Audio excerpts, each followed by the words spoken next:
East will pass on to Standing Orders number 42, subsection 2C, request for statement on the commercialization of the Wajir International Airport. And that particular request for statement will be forwarded to the Departmental Committee on Matters Transport, Public Works and Housing. The business of the National Assembly will at any minute from now kick off. And the Speaker of the National Assembly, Honorable Justin Muturi, is in the chamber to preside over the business this afternoon. I'll now hand over for the live broadcast. Enjoy your viewing. Good afternoon.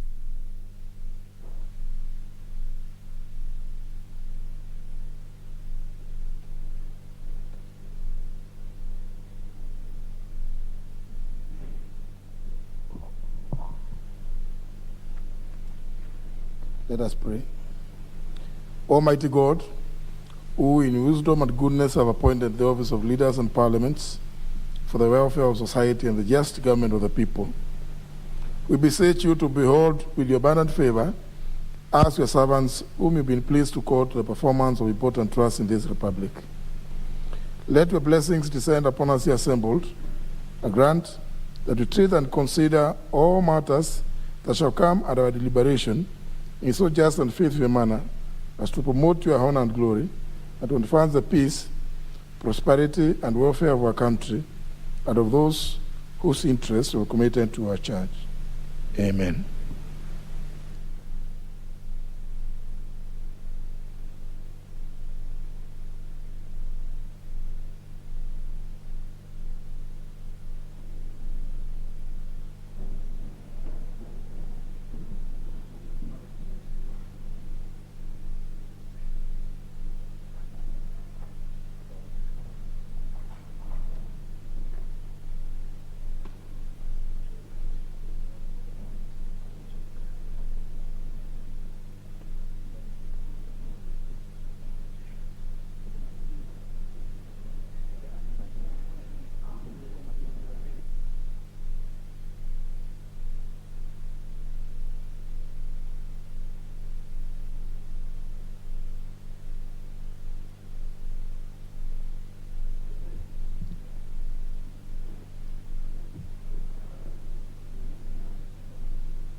And ring the quorum bell.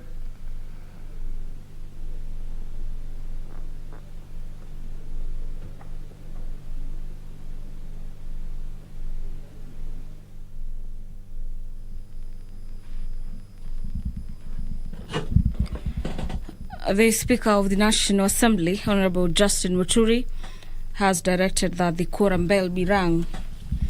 And this is pursuant to Standing Orders number 35 and 34 of the House on Matters Quorum.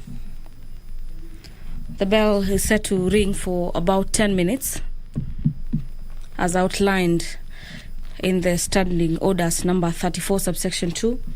And this is to allow for more members of Parliament to access the chambers this afternoon to necessitate the House get the requisite numbers before the House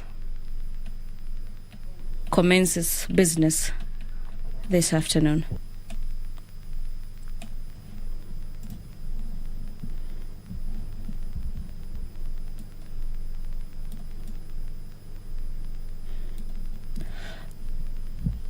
A couple of members of Parliament will pass on to Standing Orders number 42A, subsection 5, be asking questions for reply before specified departmental committees. And to just highlight a few of them is Honourable Member for Kuria East, Honourable Marwa Maisori, who will be asking the Cabinet Secretary for Transport to provide the status of the upgrading of bitumen standards at Muhuru Bay, Migori, Kebancha, Marianta, Lemek, Ngorengore and Narok Road. And could the Cabinet Secretary also provide the update on the progress of the construction of the project? Lastly, the Honourable Member for Kuria East will be seeking to understand from the CS Transport what measures the ministry has put in place to ensure speedy completion of the said roads. The member for Mwatate, Honorable Andrew Mwadime, will be asking the Cabinet Secretary for Transport as well to consider a policy change to ensure that the Nairobi-Mombasa Express passenger train on the SGR makes regular stops at the Mutito and Day voice stations, and this is to enable the passengers who normally include tourists to disembark and visit surrounding tourist areas, and hence promote economic activities around the Mtito and Day and Voi, as well as the adjacent areas. Honorable Mwadime will also be asking the Cabinet Secretary to indicate whether there are indeed plans to refurbish the two stations, and this is considering their importance to the rail transport network, as well as supporting the economy of the region. Questions by Honourable Member for Mwatate will be replied by the Departmental Committee on Matters Transport and Public Works. Honourable Moses Kirima, the member for Central Imenti, will be asking the Cabinet Secretary for Environment and Matters Forestry what is the government's policy in the respect to planting of eucalyptus species, and these are trees commonly referred to as blue gum, along the banks and water catchment areas. And this happens to be a common practice in the eastern region of the country, particularly the South and Central Imenti constituency. What measures has the ministry taken to prohibit the planting of eucalyptus species of trees along riverbanks and catchment areas? And this is considering their penuous effects to springs as well as river streams, and which, according to the member, leads to the reduction of water volumes, resulting to, among other concerns, inter-community conflicts due to scarce resources. The member for Central Imenti will lastly be asking the Cabinet Secretary the steps the ministry is taking in place to ensure the said trees planted along the banks of Kahita and Mawara rivers in Central Imenti constituency, as well as other catchment areas across the country, are removed, and this is to avert perennial shortage of water in the said areas. Questions by Honourable Member Moses Kirima will be replied before the Departmental Committee on Matters Environment and Natural Resources. Members of Parliament continue streaming into the chamber this afternoon. As it stands, there's lack of quorum, and this is pursuant to Standing Orders number 34, subsection 2. And if the House doesn't have the requisite numbers, then it cannot proceed with its business as lined up in the order paper. The member for Mathare, Honourable Anthony Oluoch, will be asking the Cabinet Secretary for Transport to provide the status of the construction of the Shining Hope of Communities Shofco in Mabatini Ward Hospital, Ward Ridge, and this is in Mathare constituency, and explain why the contractor abandoned the site for 2 months.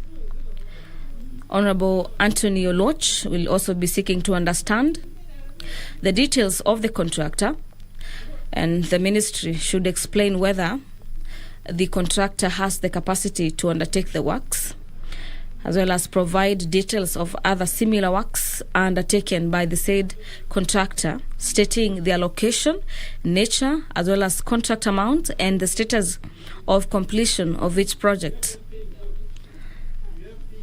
Lastly, Honourable Oluoch is seeking the steps the ministry is taking to ensure the construction of the said bridge is completed within the site time frame. And this is with a view to ensure that residents of Mabatini and hospital wards in Mathare constituency are able to access Thika Superhighway and Juja roads through the said bridge. The House has attained the quorum to enable it commence business this afternoon. And now handing over to follow up on the live proceedings. Business. Order number 1, administration of oath. Order number 2, communication from the chair.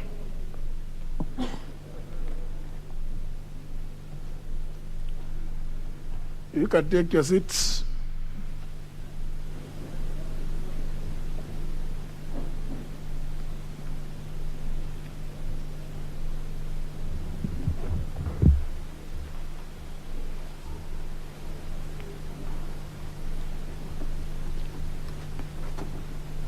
Honourable members, as you may be aware, each financial year, the Cabinet Secretary responsible for matters of finance is required to make a public pronouncement of budget highlights and revenue-raising measures for the national government pursuant to Section 40 of the Public Finance Management Act 2012, the National Assembly Standing Order 244C, and in line with the timelines provided under Article 221 of the Constitution.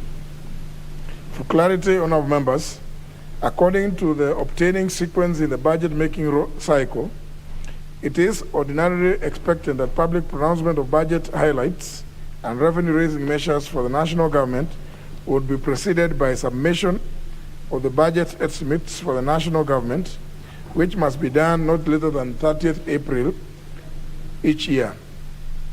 As you are aware, the estimates have not been submitted yet in order for the House to take the next steps in the budget cycle. However, honourable members, you will observe that the budget process for the financial year 2022-2023 is happening under extraordinary circumstances that are only unique to an election year. These unique circumstances not only call for flexibility but also necessitates adjustments to facilitate conclusion of the budget processes before the House stands adjourned sine die ahead of the general elections slated for the 9th of August this year. Indeed, this is not the first time that the National Assembly is called upon to adjust certain timelines in the budget-making cycle. Those who served in the 11th Parliament may recall that during the last session of that Parliament, the National Assembly adjusted its calendar for the election year to allow certain steps in the budget cycle to be concluded before adjourning sine die. It may be recalled that at that time, the House adjusted the timelines and permitted the Cabinet Secretary for National Treasury and Planning to make public pronouncement of the budget highlights for the financial year 2017-2018 on 30th of March 2017. This was also intended to synchronize the budget speech, as it was previously known, days for the East African Community member states. Honourable members, you are aware that the country will hold the general elections as stated on 9th of August 2022.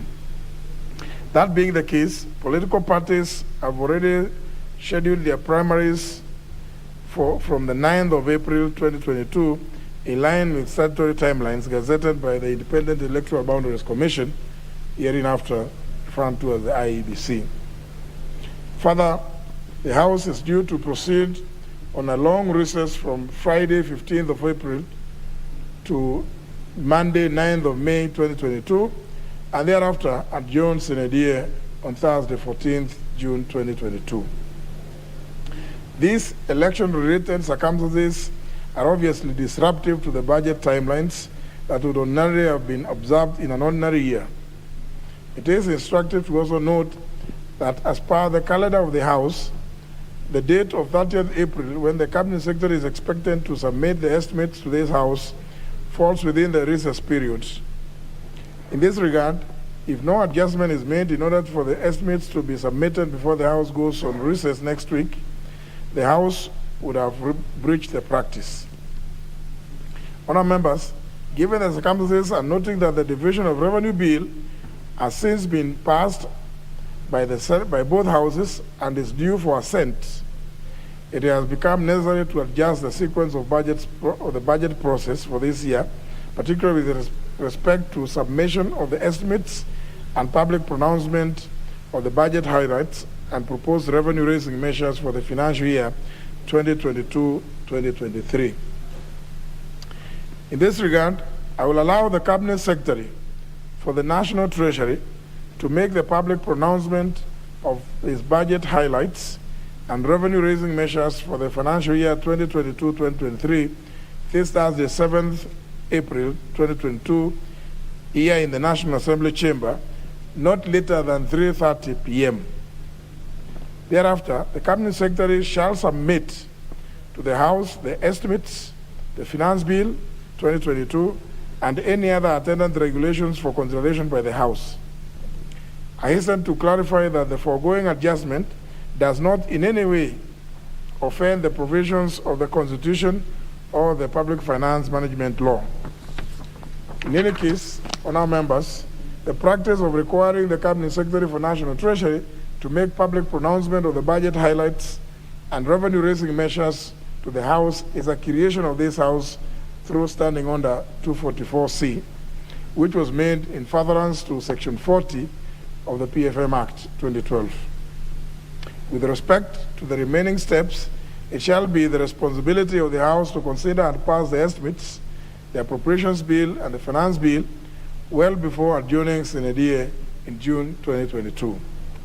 To this end, honourable members, I direct the Clerk of the National Assembly to make necessary arrangements in order to facilitate the Cabinet Secretary for National Treasury and Planning to discharge its duties with respect to the pronouncement of the budget highlights and revenue-raising measures for the financial year 2022-2023 in accordance with Section 40 of the Public Finance Management Act 2012 and Standing Order 244C.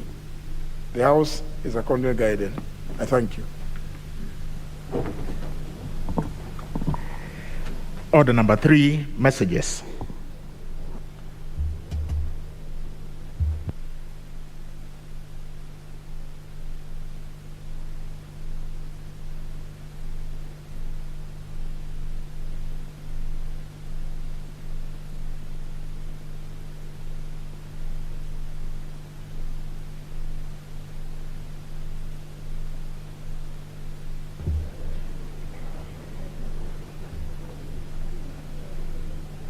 Members, I have 2 messages, so maybe you could take your seats. You could take your seats so that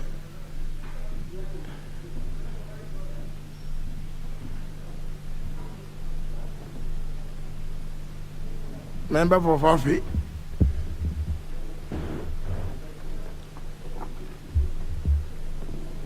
Honourable members, as you are aware, Standing Order number 41, subsection 4 of the National Assembly Standing Orders requires the Speaker to report to the House any message received from the Senate. In this regard, honourable members, I wish to report to the House that on the 1st of April 2022, I received 2 messages from the Senate regarding its passage of the mediated version of the County Government's Additional Allocation Bill, Senate Bill number 35 of 2021, and the Division of Revenue Bill, National Assembly Bill number 8 of 2022. Honourable members, if the member for Lunga Lunga and the member for Garissa Township could stop exchanging their kofias.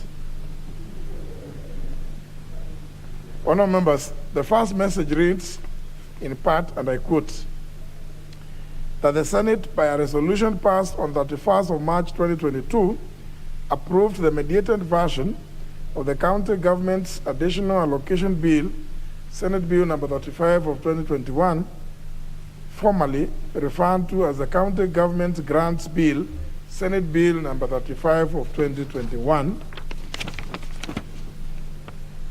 Honourable members will also recall that the County Government's Grants Bill, Senate Bill number 35 of 2021, was referred to the National Assembly towards the end of last session, having been passed by the Senate.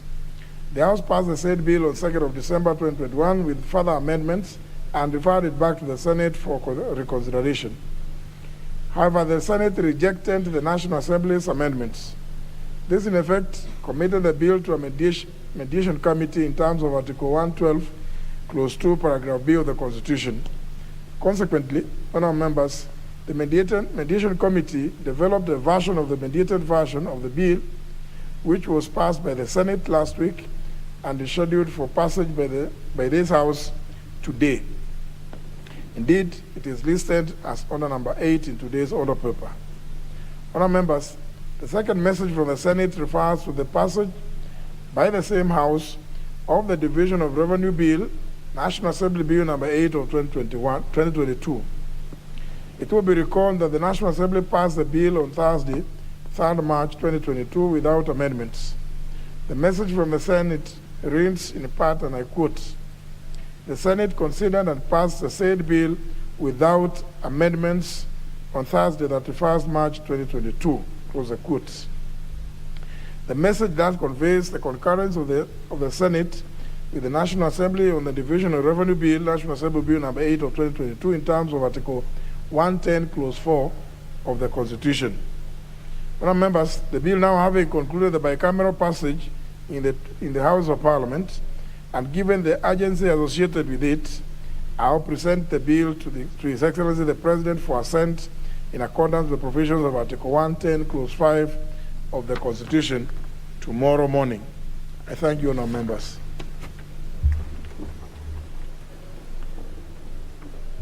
Honourable members, Member for Garissa. Member for Garissa, today you are having difficulties sitting. You never have that problem. Is that you've been infected by the member for Chirangani?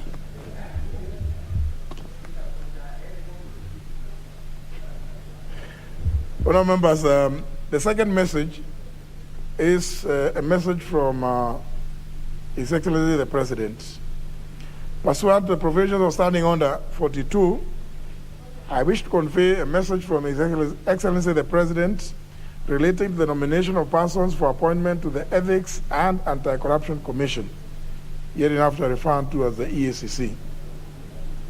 Honourable members, the message which was received in my office yesterday, 4th of April 2022, conveys in part that pursuant to the provisions of Article 250, Clause 2, Paragraph B of the Constitution, the procedure set out in Section 7, 1 and 10 of the Ethics and Anti-Corruption Commission Act, as read together with Sections 3 and 5 of the Public Appointments Parliamentary Approval Act 2011, His Excellency the President has nominated the following persons for appointment to the office of the member of the Ethics and Anti-Corruption Commission. 1. Dr. Cecilia Mbinya Mutuko, and 2. Mr. John Ogalo. Honour members, sections 10, subsections 2 and 3 of the Ethics and Anti-Corruption Commission Act number 22 of 2011 states in subsection 2, and I quote, "The President shall, within 14 days of receipt of the names of successful applicants forwarded under subsection 1, paragraph F, select the person to fill the vacancy in the commission and forward the name of the person to the National Assembly for approval." Close the quotes. Honourable members, having received the report of the Public Service Commission on recruitment of persons for appointment as commissioners, His Excellency the President has forwarded the 2 names to fill the existing vacancies. He now seeks the approval of the nominees by this House. Honourable members, whereas the Ethics and Anti-Corruption Commission Act provides a lesser period within which the House is to consider the respective nominees, Section 8 of the Public Appointments Parliamentary Approval Act number 33 of 2011 requires the National Assembly to undertake the exercise within 28 days. Subsequently, honourable members, in accordance with the provisions of Standing Order 45, I hereby refer the message from the President, together with the curriculum vitae and other testimonials of the nominees, to the Departmental Committee on Justice and Legal Affairs for consideration. The committee is expected to notify the nominees and the general public of the time and place for holding the approval hearings, and thereafter, upon conclusion of the hearings, table its report to enable the House to consider the matter within the statutory timelines. I thank you, honourable members.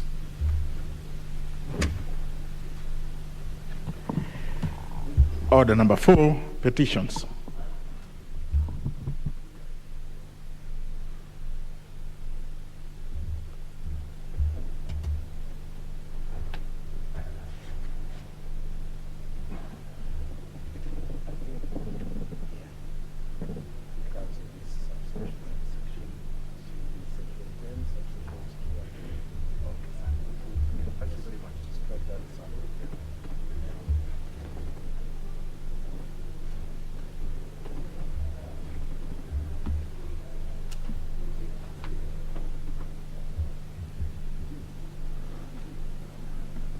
The tall member for Tigania West, who appears not to know whether he is in the house.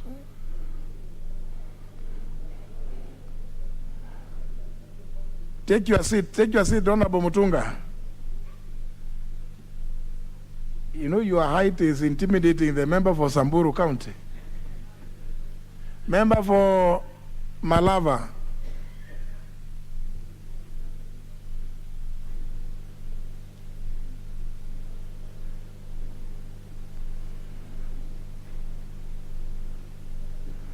Is this the member for Ruaraka? Member for Ruaraka, I need you in the house.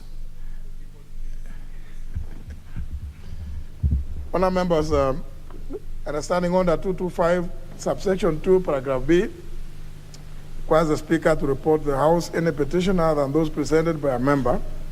Further, Article 119 of the Constitution provides for the right of any person to petition Parliament to consider any matter within its authority, including petitioning the House to enact, amend, or repeal any legislation.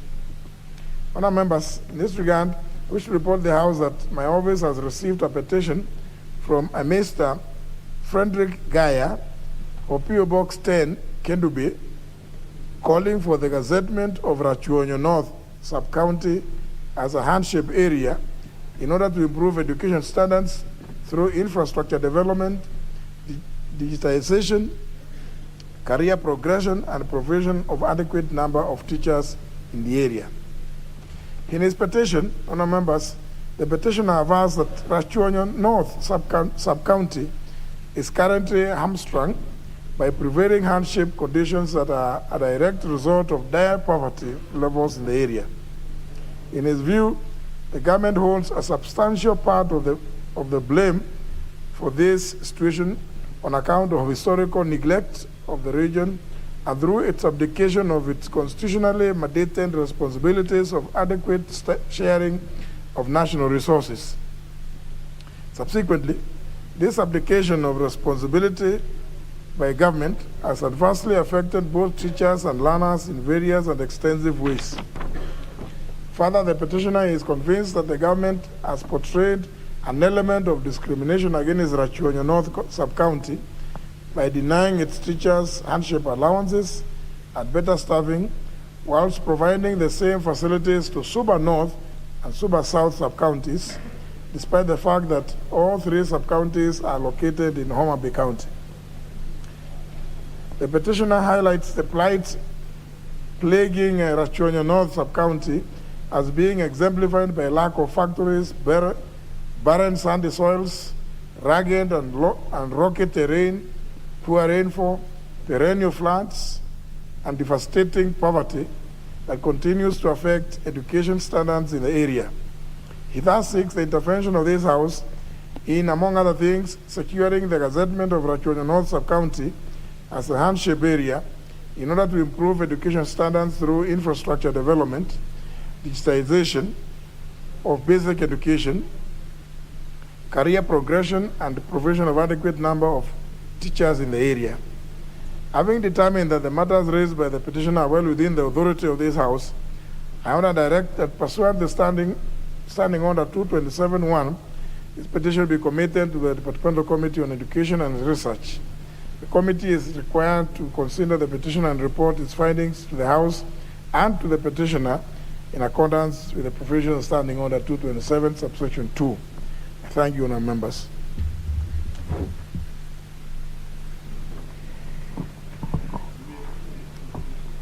Yes, 2 minutes comments.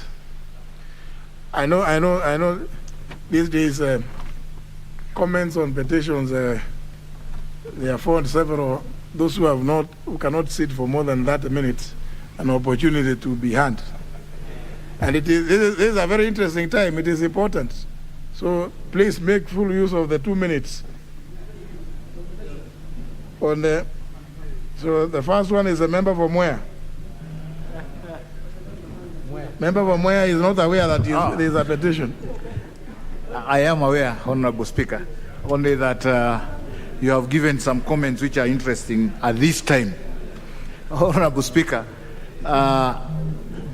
the petitioner has a point Honorable Speaker, in as far as demarcation and recognition of some of the areas that we have in this country as hardship areas, Honorable Speaker. And even as we think about these hardship areas, we need to think about the smallest unit that can be designated as a hardship area. Honorable Speaker, we have counties that are known to be rich, counties that are known to be out of these hardship areas. But Honorable Speaker, within those counties, there are also some sub-counties, some wards, or even some sub-locations and locations within that same county that need to be considered for hardship areas, Honorable Speaker. And even as I contribute to this, Honorable Speaker, I have in mind my own constituency, Honorable Speaker. Despite the fact that we are rice growing #1 in Africa, we have some parts that are really dry. These are parts that are neighboring our neighbors in Mbere that are already designated as hardship areas. Yet these sub-locations, Honorable Speaker, are not categorized in the same way. We have sub-locations like Honorable Speaker, or locations like Kiandegwa. We have South Gariama in Mwea. They are all dry areas that needs to be considered in this category, Honorable Speaker. And therefore, even as I support the petitioner, I want the public service to also look at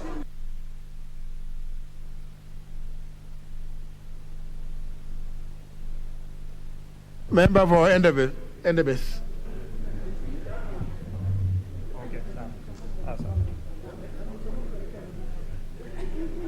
Thank you, Honorable Speaker, for allowing me to contribute to this petition by Fred Ogada on the hardship within Rachuonyo North. Honorable Speaker, I think as the committee looks into this, we've had several petitions on cassettlement of areas of hardship areas from various places. And I think the cassettlement that exists must have been done during the colonial times. And I think it is important that this committee prepares a proper report and ask members who are coming from hardship areas to be able to present their cases to that committee so that we can have consolidation of all hardship areas and this house passes. Endebess is a hardship area, Honorable Speaker, because the terrain is difficult. When it rains, even for reaching schools is a problem. And some of the teachers who are posted into Endebess, occasionally you find they are looking for transfer to move to other areas. And you find that with my constituency also borders West Pokot, and yet people ask themselves, why should those who are in West Pokot get hardship allowance, yet those who are in Endebess, which is a neighboring constituency, cannot get hardship allowance? Yet the terrain is very difficult. The circumstances, even getting housing within those areas for teachers, for even any civil servant, is a big problem. So I think we need to revise the criteria for hardship so that it is not just reflecting areas of which are semi-arid, but areas where we find that there are difficulties, accessibility is a problem, the housing is a problem, and the terrain is difficult. So, Member for Community. Thank you, Mr. Speaker. Mr. Speaker, with climate change, we have seen a lot of difference in terms of the gazetted hardship areas. So it is indeed important that the relevant committee should do some visits, Mr. Speaker, and revise, because we've seen areas which were accessible, the terrain has come in, climate change has affected, and I do agree with the petitioner, Mr. Speaker, that it's properly in order that the relevant committee must be able to revisit, review, so that we come up with the new areas. Because of climate change, one reason or another, they are now hardship areas, Mr. Speaker, so that they can be considered, Mr. Speaker, in terms of compensation for them to access the hardship allowance, Mr. Speaker. I thank you. Member for Nyando. I thank you, Honorable Speaker, and I want to support this petition by Mr. Gaya of North Karachuonyo. It is true that the area, where I know very well, deserves hardship allowance. And Honorable Speaker, I'm aware that there was a multi-agency approach by the national government that was led by the public service that went across the country from the year 2020 and 2021 to rationalize this matter. When this idea of hardship allowance came into being, there are certain areas that were omitted for reasons that we are yet to understand. And a very classical example besides Karachuonyo North was Nyando constituency, Honorable Speaker. Nyando is known for its perennial flooding, and Nyando sits between Muhoroni constituency and Nyakach constituency, Honorable Speaker. When this idea came about, Muhoroni and Nyakach were considered, and Nyando was left out. Yet, it is where the real flooding is domiciled. So we wonder what kind of criteria that was followed in apportioning hardship allowance to certain areas and alienating others, Honorable Speaker. So we hope that this report that is yet to come out, done by the national government, will be able to consider areas such as Karachuonyo North, Nyando, and many others that really, really deserve. We are not advocating for others to be left out of this scheme because it has many, many good parts of it. But we also hope that those that were inadvertently left out will be put into this criteria once and for all. We lose a lot of public servants into these areas that are being considered. So we hope by this we are also going. Member for Tharaka. Thank you very much, Mr. Speaker. So, Speaker, that petition is quite timely, and I think it's important that it is investigated along the lines that I brought a petition to the House for my constituency, Tharaka. Tharaka enjoys hardship allowance when it comes to teachers and members of the judiciary, the judicial service staff. But the rest of the civil servants do not get hardship allowance. And my petition was based on that element of discrimination. Why some civil servants were getting hardship allowance and others were not. The petition went through the committee and a recommendation was made that it was merited. And unfortunately, I was later informed by the Ministry of Labor and Social Protection that the Treasury had said there aren't sufficient funds to implement that recommendation. And this is very unfortunate because when it comes to Tharaka, it's an arid area, arid and semi-arid. It's a very hardship area, as you said. It is actually rocky terrain, and those who work in there, especially civil servants, have to undergo a lot of strenuous moments going to their places of work, from their places of work, and wherever else they are going to work. Therefore, as we know very well, the House is going into election time. I think, God willing, I'll be reviving this again so that these civil servants are considered favorably like the other civil servants. Thank you very much. Member for Funyula. Thank you, Honorable Speaker. The petition is timely and raises very weighty issues that require serious consideration. Honorable Speaker, the notion or the fallacy that all constituencies or all areas are homogeneous in terms of topography, in terms of facilities, is a very wrong assumption. Honorable Speaker, and we have raised this even as respect to Equalization Fund, you find that some areas have got high poverty indexes as a result of historical issues. Honorable Speaker, and I think it is high time that the Public Service Commission and all the interested stakeholders develop a very clear criteria and very clear measurement tool to determine which areas are hardship areas and which areas are not hardship areas. Honorable Speaker, with the continued effect of climatic change, we are going to have very many changes in the way we rate or categorize these countries or these counties or these constituencies. It's high time that we develop a criteria that's capable of being changed or altered depending on the way things go.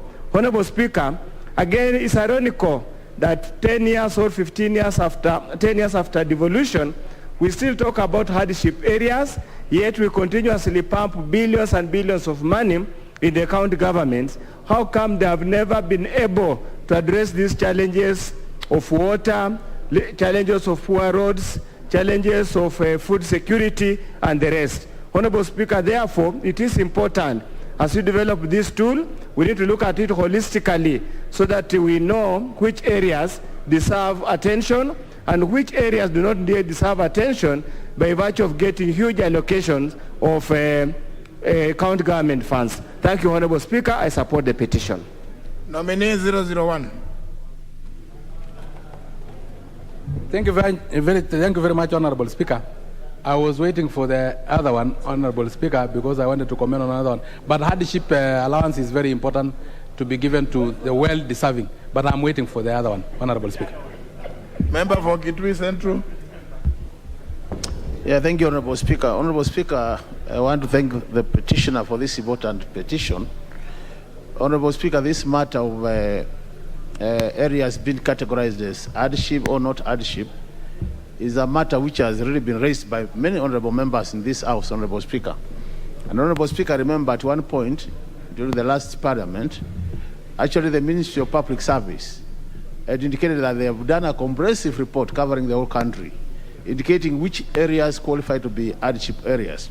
What I would urge the government to do, Honorable Speaker, is possibly to fast track that report so that it is brought to this House, it is debated and passed, so that those areas which are really in the category of hardship areas, Honorable Speaker, that the civil servants benefit. What was coming out of that report, Honorable Speaker, is that you go to an area like Kitui, you find the teachers are earning hardship allowance, the doctors are earning it, but you come to the policemen and the people working in the judiciary, they are not earning. So that discrimination, Honorable Speaker, must be done away with.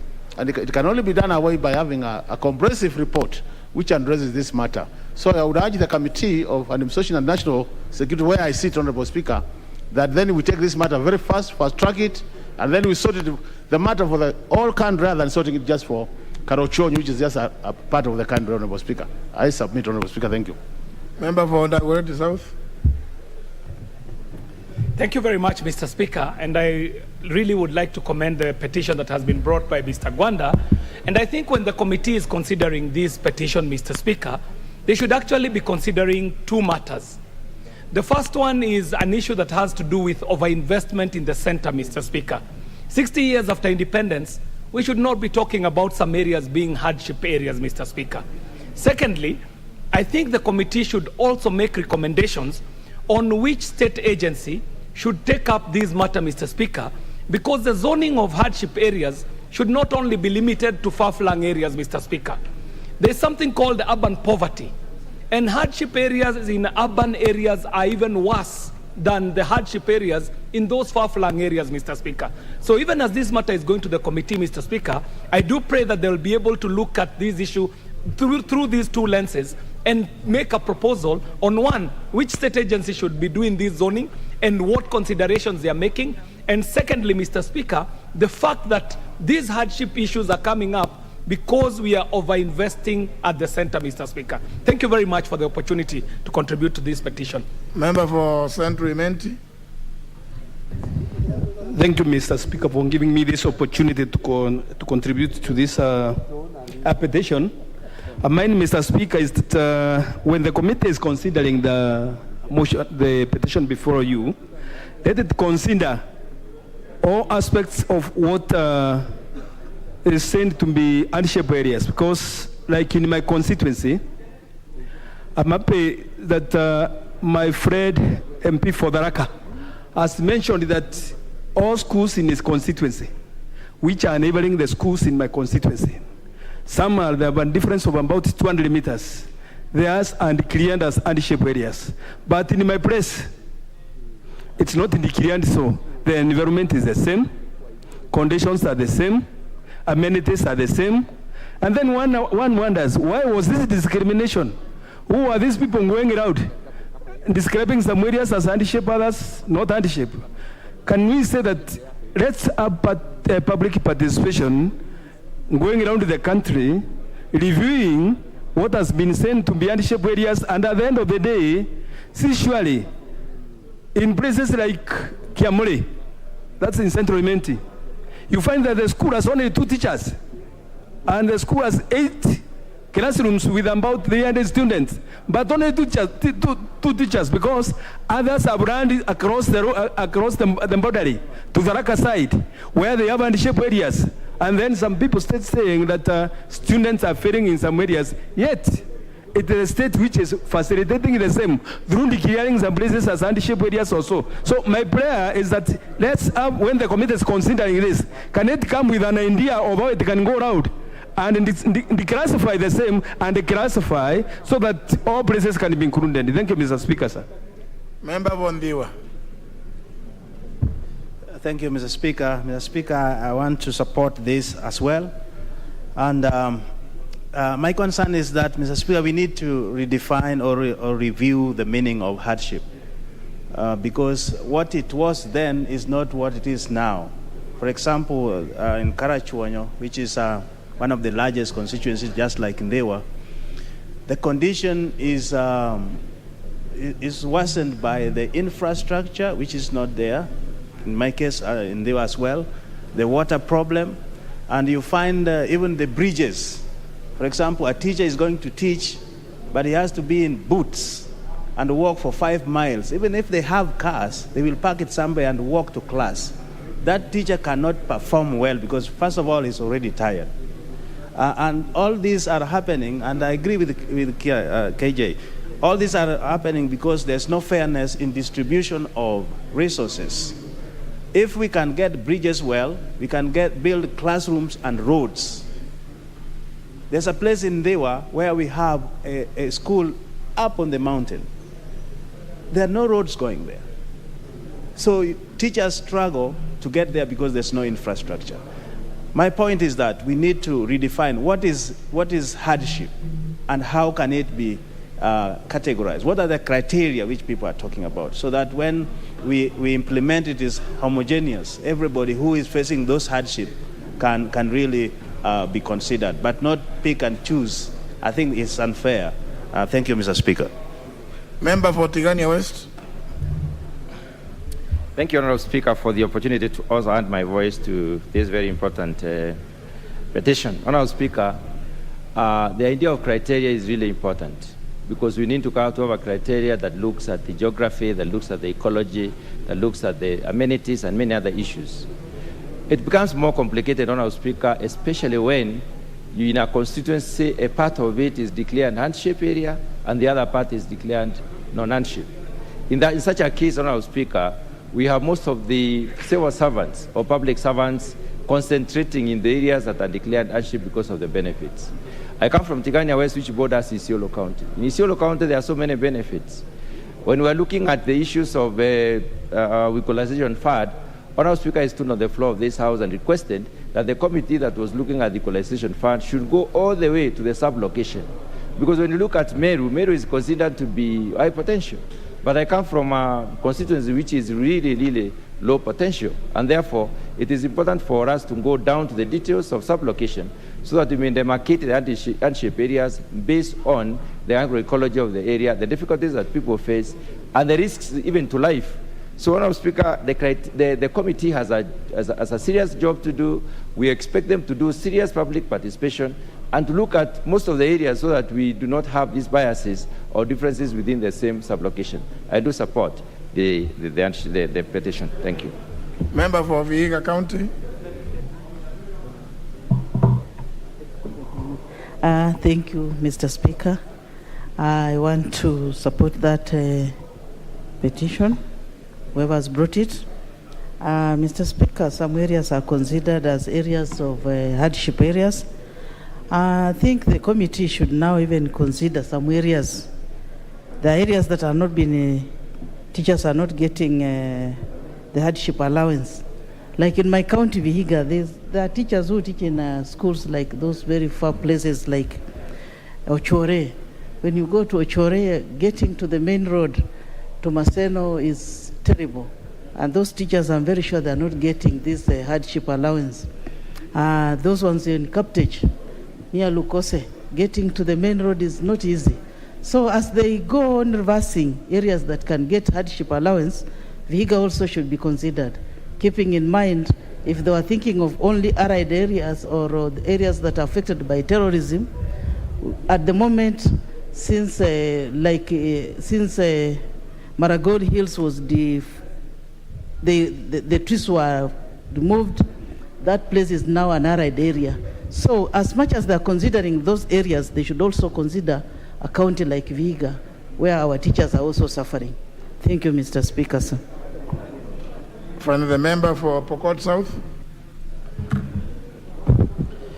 I thank you, Honorable Speaker, for this great opportunity to also add my voice on this issue of special areas or hardship areas, Honorable Speaker. You know that Pokot is also classified under this area of special area. And what I'm getting, Honorable Speaker, and my message to the committee is maybe to discuss about a formula. Because everybody, Speaker, if you hear everybody wants their area to become hardship area. So maybe it might be the best time for the committee to look and say, why don't we develop a formula like what I see in the Revenue Division Commission, Honorable Speaker, and that it should be periodical. Like after 5 years, it comes back to Parliament. So that we can look at those parameters so that we can actually develop our country actually in a uniform or a unison manner. Rather than this idea, Honorable Speaker, that, okay, well, it looks like it will be begging. So this county or constituency will be begging for their constituencies to become what? To become hardship areas. So maybe, Honorable Speaker, so that we become objective as a country, we develop a formula. Secondly, Honorable Speaker, take an example of West Pokot. I don't know whether people know what they're asking for. You know, when you are a hardship area, Honorable Speaker, there's something which I also developed, which are two, and I want the committee to know this. One is that many people will be looking to go and work on those special areas or hardship areas. But Honorable Speaker, when they reach there, you know what happens? They want to live along the highway, not going actually where it is hardship area. And we have seen this example in West Pokot, that most of these people who want to come back and work in our county because they want special interest or they get more money, when they reach in Kapenguria, Honorable Speaker, they only want to work in Kapenguria and not in far-flung areas. So they need to consider that, Honorable Speaker, that they should go actually to the hardship areas so that they don't just live around and create that kind of thing. Finally, that, Honorable Speaker, the petition is therefore accordingly referred to the Committee on Education and Research. Next order. Order number 5, papers. Leader of Majority.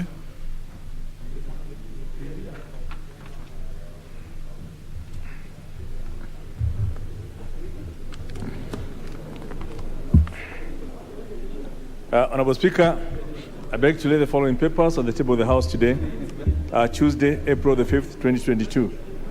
The annual corporate report for the financial year 2020-2021 from the Office of the Auditor General.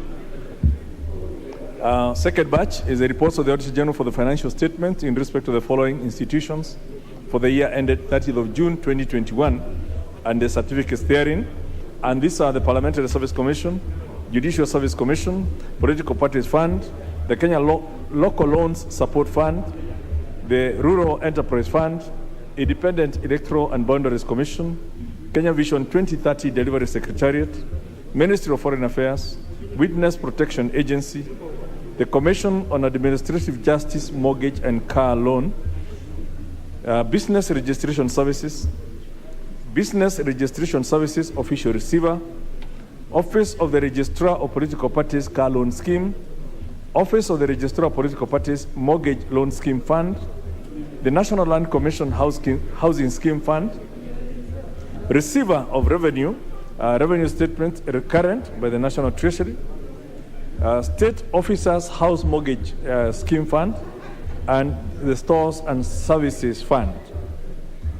The third batch is the reports of the Auditor General and financial statements in respect to the following institutions for the year ended 30th of June 2020 and the certificates therein. And these are Cabernet Hotel Limited, the Commission on Administrative Justice, Mortgage and Car Loan, Lands Limited, National Cereals and Produce Board, Nyandarua Institute of Science and Technology. And then the fourth is a report of the Auditor General.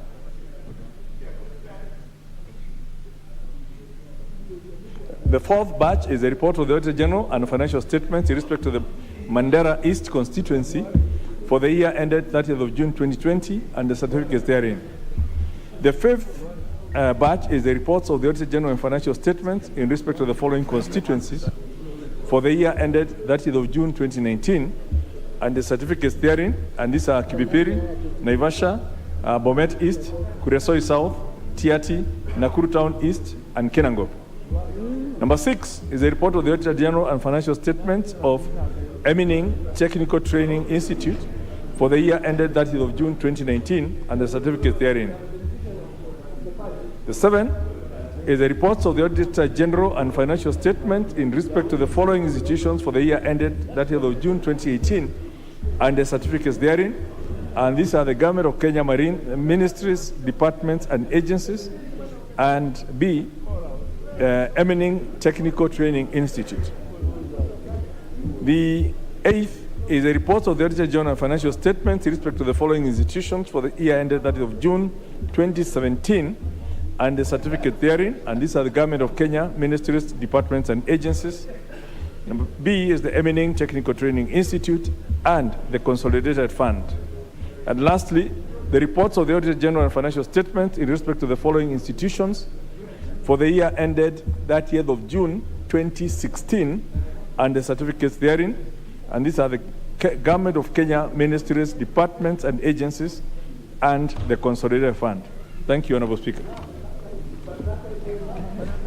The chairperson, Departmental Committee on Finance and National Planning, or is it the member for Kitui Rural?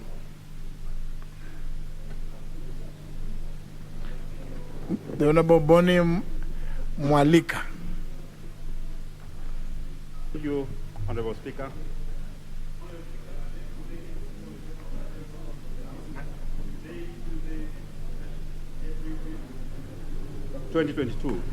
Report on the Department of... Looks like there's a problem with your microphone. Use this one. Yes, that one is better. That one. Thank you, Honorable Speaker. Honorable Speaker, I beg to lay the following paper on the table of the House today, Tuesday, April 5th, 2022.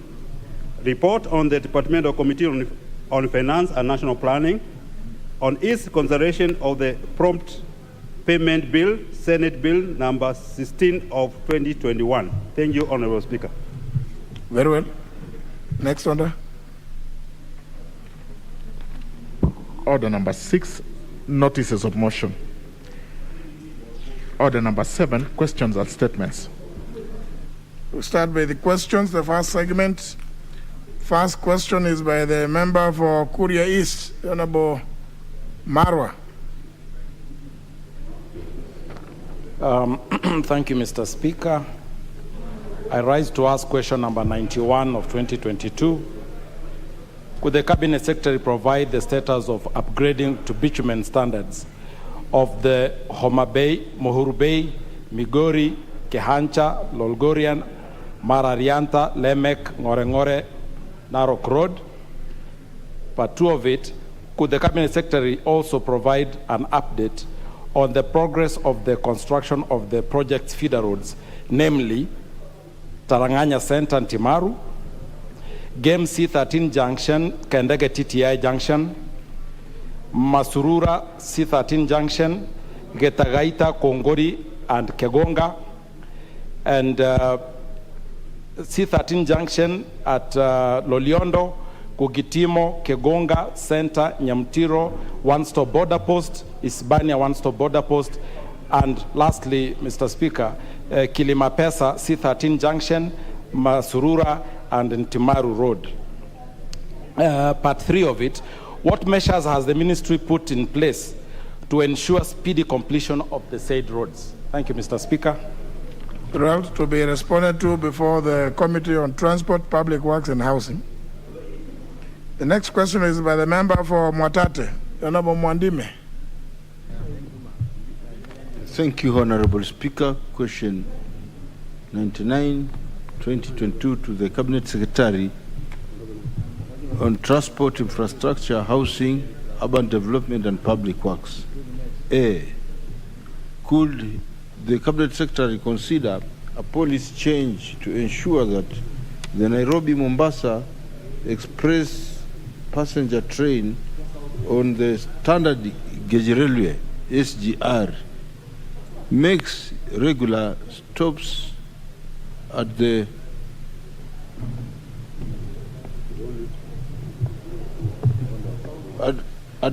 Mtito, Voi, at Mtito Andei and Voi stations to enable the passengers who normally include tourists to disembark and visit surrounding tourist areas, hence promoting economic activities around Mtito Andei, Voi, and the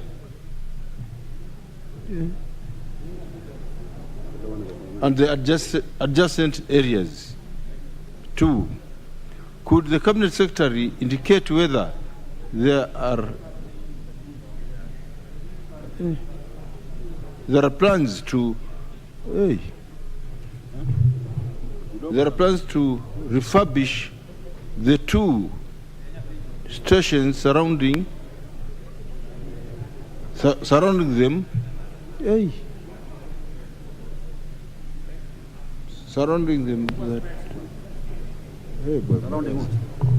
what is this? Surrounding their importance. The 2 stations, considering their importance to the rail transport network and supporting the economy of the region. Network and supporting the I think you are reading something different. Yeah, and supporting the economy of the region. Thank you, Mr. Speaker. It will be replied before the Departmental Committee on Transport, Public Works and Housing. That question by the member for Central Imenti, Honorable Kirima. Thank you, Mr. Speaker, sir. My question is 099 of the year 2022, and it's about what is the government policy with respect to planting of eucalyptus species of trees commonly referred to as brungam along river banks and water catchment areas, a common practice in the eastern region of the country, particularly in Central Imenti constituency. 2, what measures has the ministry taken to prohibit the planting of eucalyptus species of trees along river banks and catchment areas, considering their pernicious effects to springs and river streams, which leads to reduction of water volumes, resulting to, among other concerns, inter-community conflicts over the scarce resource? 3, what steps is the ministry taking to ensure that the said trees planted along the banks of Kadita and Mariara rivers in Central Imenti constituency and other catchment areas across the country are removed to avert perennial shortage of water in the same areas? Mr. Speaker, sir.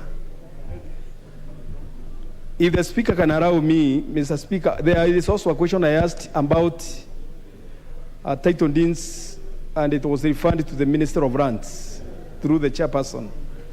I was given 16 days to get the answer.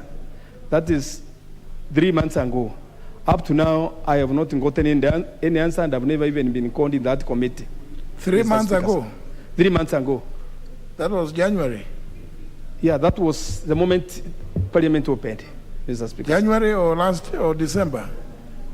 The moment we opened, that is in February.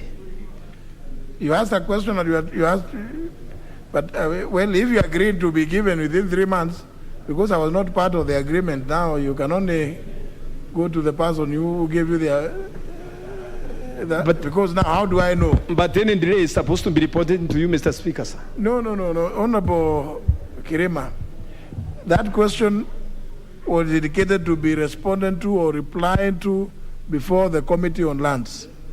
Go and see the chair of the Committee on Lands. Yes.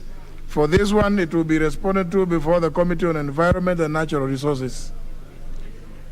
The next question is by the member for Madare, Honorable Oluoch. Is my speaker? Thank you, Honorable Speaker. I rise to raise question number 100 of 2022, directed to the Cabinet Secretary for Transport, Infrastructure, Housing and Urban Development.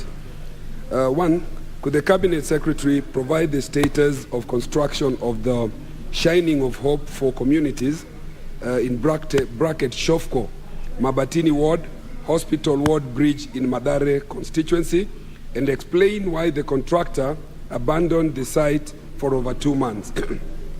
Secondly, could the Cabinet Secretary also provide details of the contractor, explaining whether he or she has the capacity to undertake the works, and provide details of other similar works undertaken by the said contractor, stating their location, nature and contract amounts, status of completion of each project, and any other road construction project awarded to the contractor in Nairobi County and in particular Madare constituency. Lastly, what steps is the ministry taking to ensure that the construction of the said bridge is completed within the set time frame, with a view to ensuring that residents of Mabatini and Hospital Ward in Madare constituency are able to access Thika Highway and Juja Road through the bridge? I thank you, Honorable Speaker. Question will be replied to before the Departmental Committee on Transport, Public Works and Housing. Next segment is a request for statements. Is a request by the member for Wajir East, Honorable Amin. Thank you, Honorable Speaker. Request for a statement regarding the commercialization of the Wajir International Airport.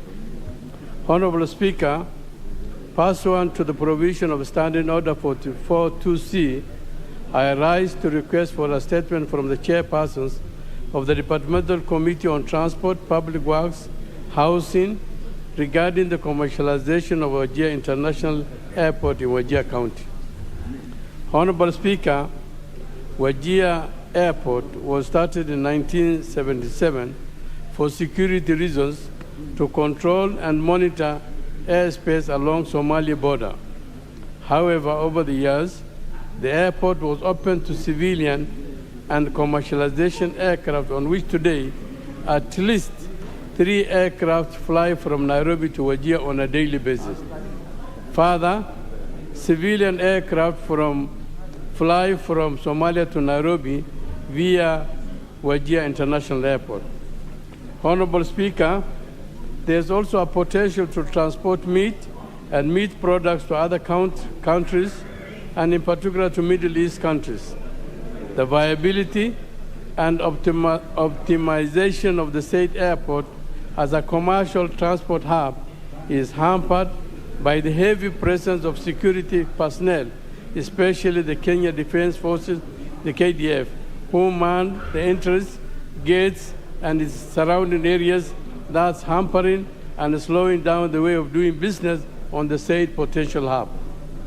Honorable Speaker, it is against this background that I seek a statement from the chairperson of the Departmental Committee on Transport, Public Works and Housing on the following. 1.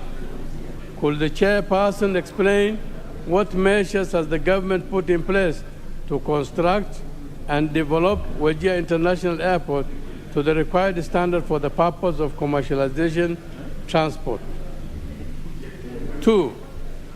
Could the chairperson further explain what measures has the government put in place to ensure that Wajir International Airport is run and managed appropriately by other entities and not the Kenya Defense Forces, whose its presence has hampered the way of doing business on the said potential airport? Thank you, Honorable Speaker. I, Honorable Rashid Amin, MP Wajir's constituency. Honorable Kosing. Honorable Speaker, that's a very good question or statement, and very weighty. Without anticipating debate, Honorable Speaker, we can take 2 weeks as a committee. But, Honorable Speaker, if you allow me, you have previously advised. Because sometimes when we come with statements here, I end at reading the statement. I can't take supplementary questions.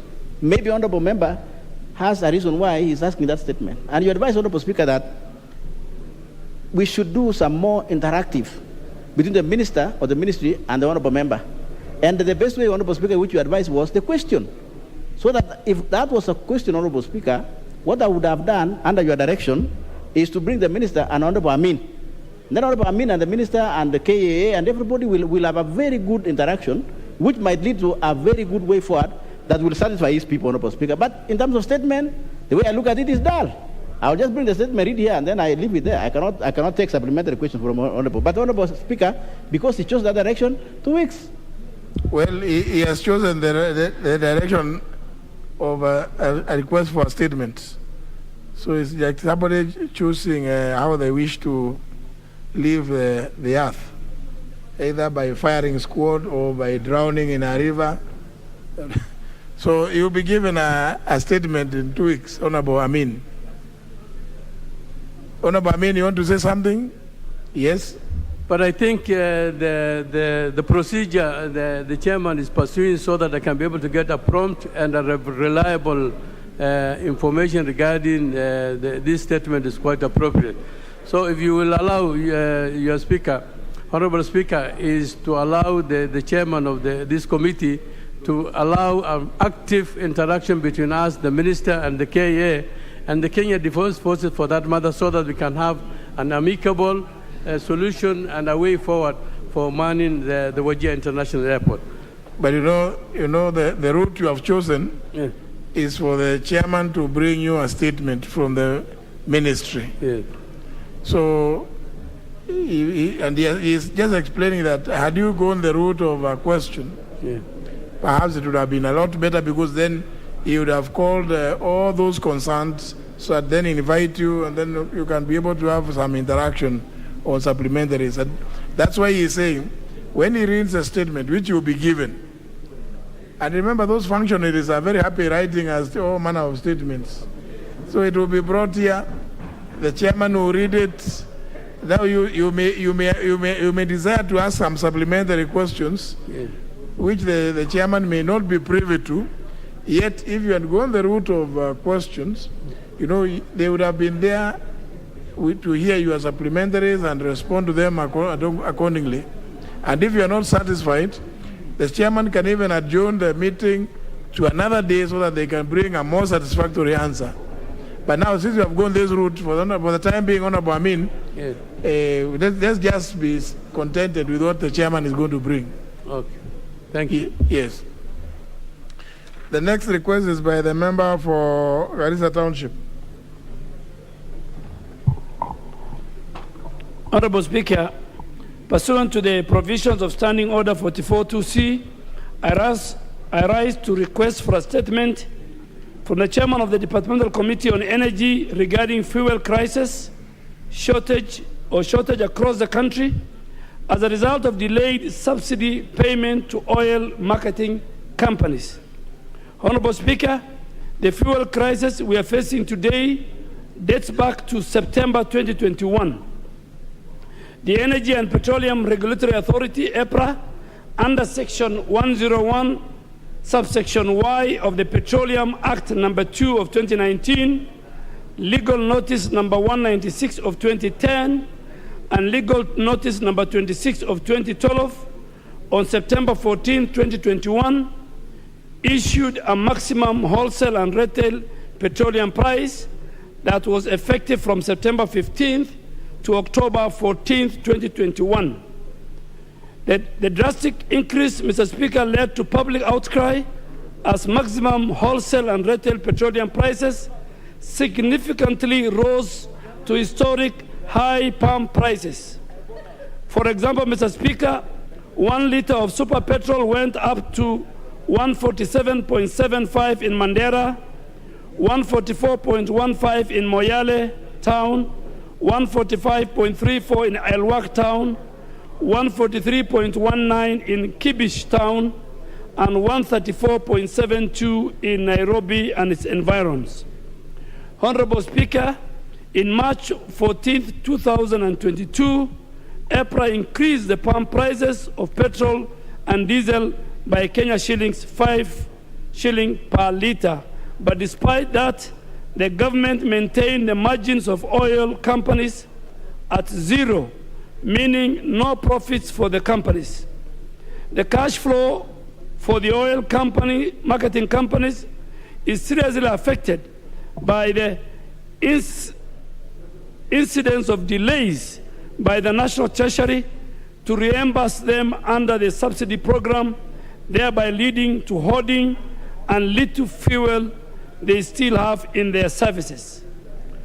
EPRA, Mr. Speaker, blamed the delays in the disbursement of the fuel subsidy cash by the Ministry of Petroleum and the National Treasury. EPRA, Mr. Speaker, increased the pump prices of petrol and diesel by 5 shillings per liter on March 14, 2022. Despite the price increase, the government maintained the same margins. Mr. Speaker, the oil marketing companies are facing a very serious cash crunch as bypassing the Kenyan independent petroleum dealers who export their stock, who allowed the oil marketing companies to export their stock to Rwanda, Tanzania, Uganda, and DRC Congo, where they are guaranteed instant cash on their sales. Honorable Speaker, it is on this account and this background that I seek for a statement from the chairperson of the Departmental Committee on Energy on the following. Number one, could the chairperson provide the total number of registered oil marketing companies, petroleum dealers, and small oil dealers, their network distribution across the country, and the percentage share of each of the oil marketer in our country? Two, could the chairperson provide the total amount of money collected under the Petroleum Fuel Levy Fund from September 2021 to date? Three, could the chairperson provide a breakdown of reimbursements of fuel levy fund per month from September 2021 to date, and reimbursement due to be paid to oil marketing companies, petroleum dealers, and the small oil dealers? Number four, could the chairperson explain the measures put in place by government to curb the fuel crisis in our country and also ensure that Kenyans are not affected as it is now today in the streets and in all the petrol stations? Number five, could the chairperson explain plans put in place by government to ensure that petroleum dealers make the current situation as short and as unrestrictive as possible? Number six, could the chairperson explain why the National Treasury has stalled the processing of the Petroleum Products Tax and Levies Amendment Bill 2021? And seven, could the chairperson explain the position of the government of Kenya on the inadequacy of the fuel in the country and the contingent measures put in place by government in case of a prolonged crisis of the fuel in our country? Thank you, Mr. Speaker. Who knows who is I don't know. Given the reason, this constant changes in the configuration of chairs of committees, I don't know who is the chairman of the Committee on Energy. Who? The vice chair. Oh, you are now the vice chair even? Oh, I don't know. They are changing so constantly, just like the.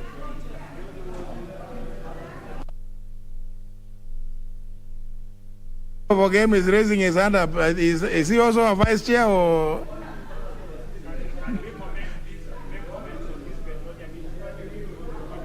The Honorable Tungo. You are the vice chair. Yes, Your Excellency. Sorry. Yes. Yeah.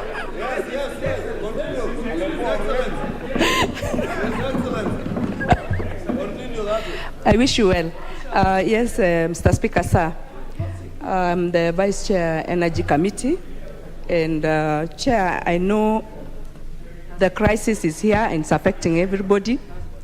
And because of this, Chair, and on behalf of my Speaker, and on behalf of my Chair, I'm going to, the questions were too many. The work that is supposed to be done is so vigorous. I would request, Mr. Speaker, that we bring these answers on Tuesday next week, considering the crisis. Yes. Very well.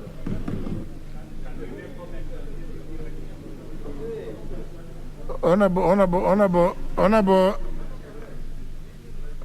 Bukose, what did you know? 1 minute, 2 minutes max.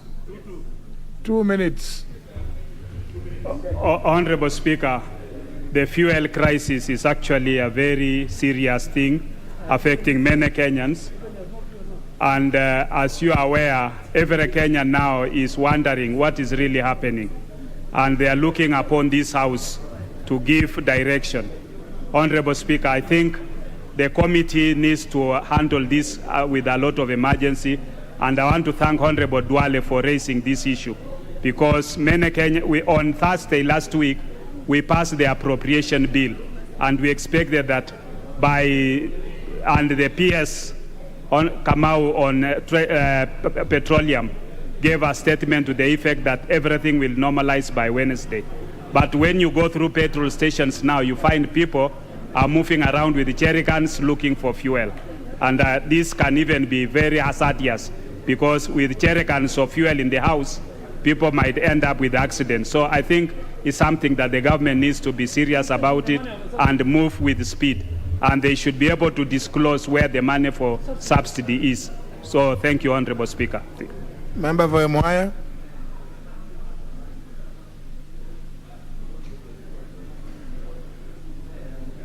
Honorable Boko Milemba.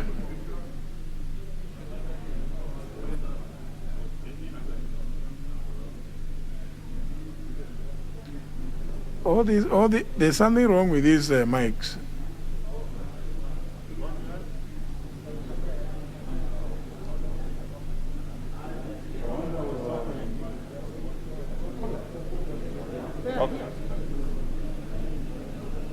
Thank you, Honorable Speaker, for this opportunity, and let me thank Honorable Nduale for raising this matter.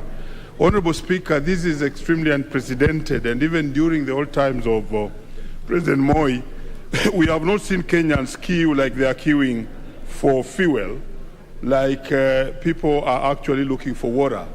And given that the laws that even govern how to carry and handle petrol don't include carrying such a substance in jerry cans, we are actually headed for a big mess, Honorable Speaker. And the chair, like she did say, she should bring an answer by Tuesday. That's very good, so that the Kenyans are able to know what is really happening with fuel. Yesterday, I watched a clip of one of the PSS in that particular ministry, and seemed to say that there's something called panic buying, which has caused such a huge shortage. I think that was such a casual answer, Honorable Speaker, that some people panicked because there was lack of fuel in a place around Eldoret, and then panic buying entered the entire country, and that's how we can explain this. I think that is very, very casual, because we cannot even see the panic buyers on the road with cars.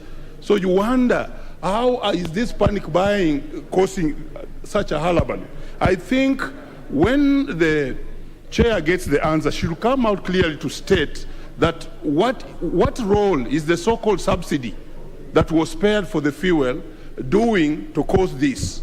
What is the real role of the war in Ukraine? I'm a teacher of history and government. I know that Russia is one of the largest producers of oil, yes. But we need to be exactly clear how this is affecting.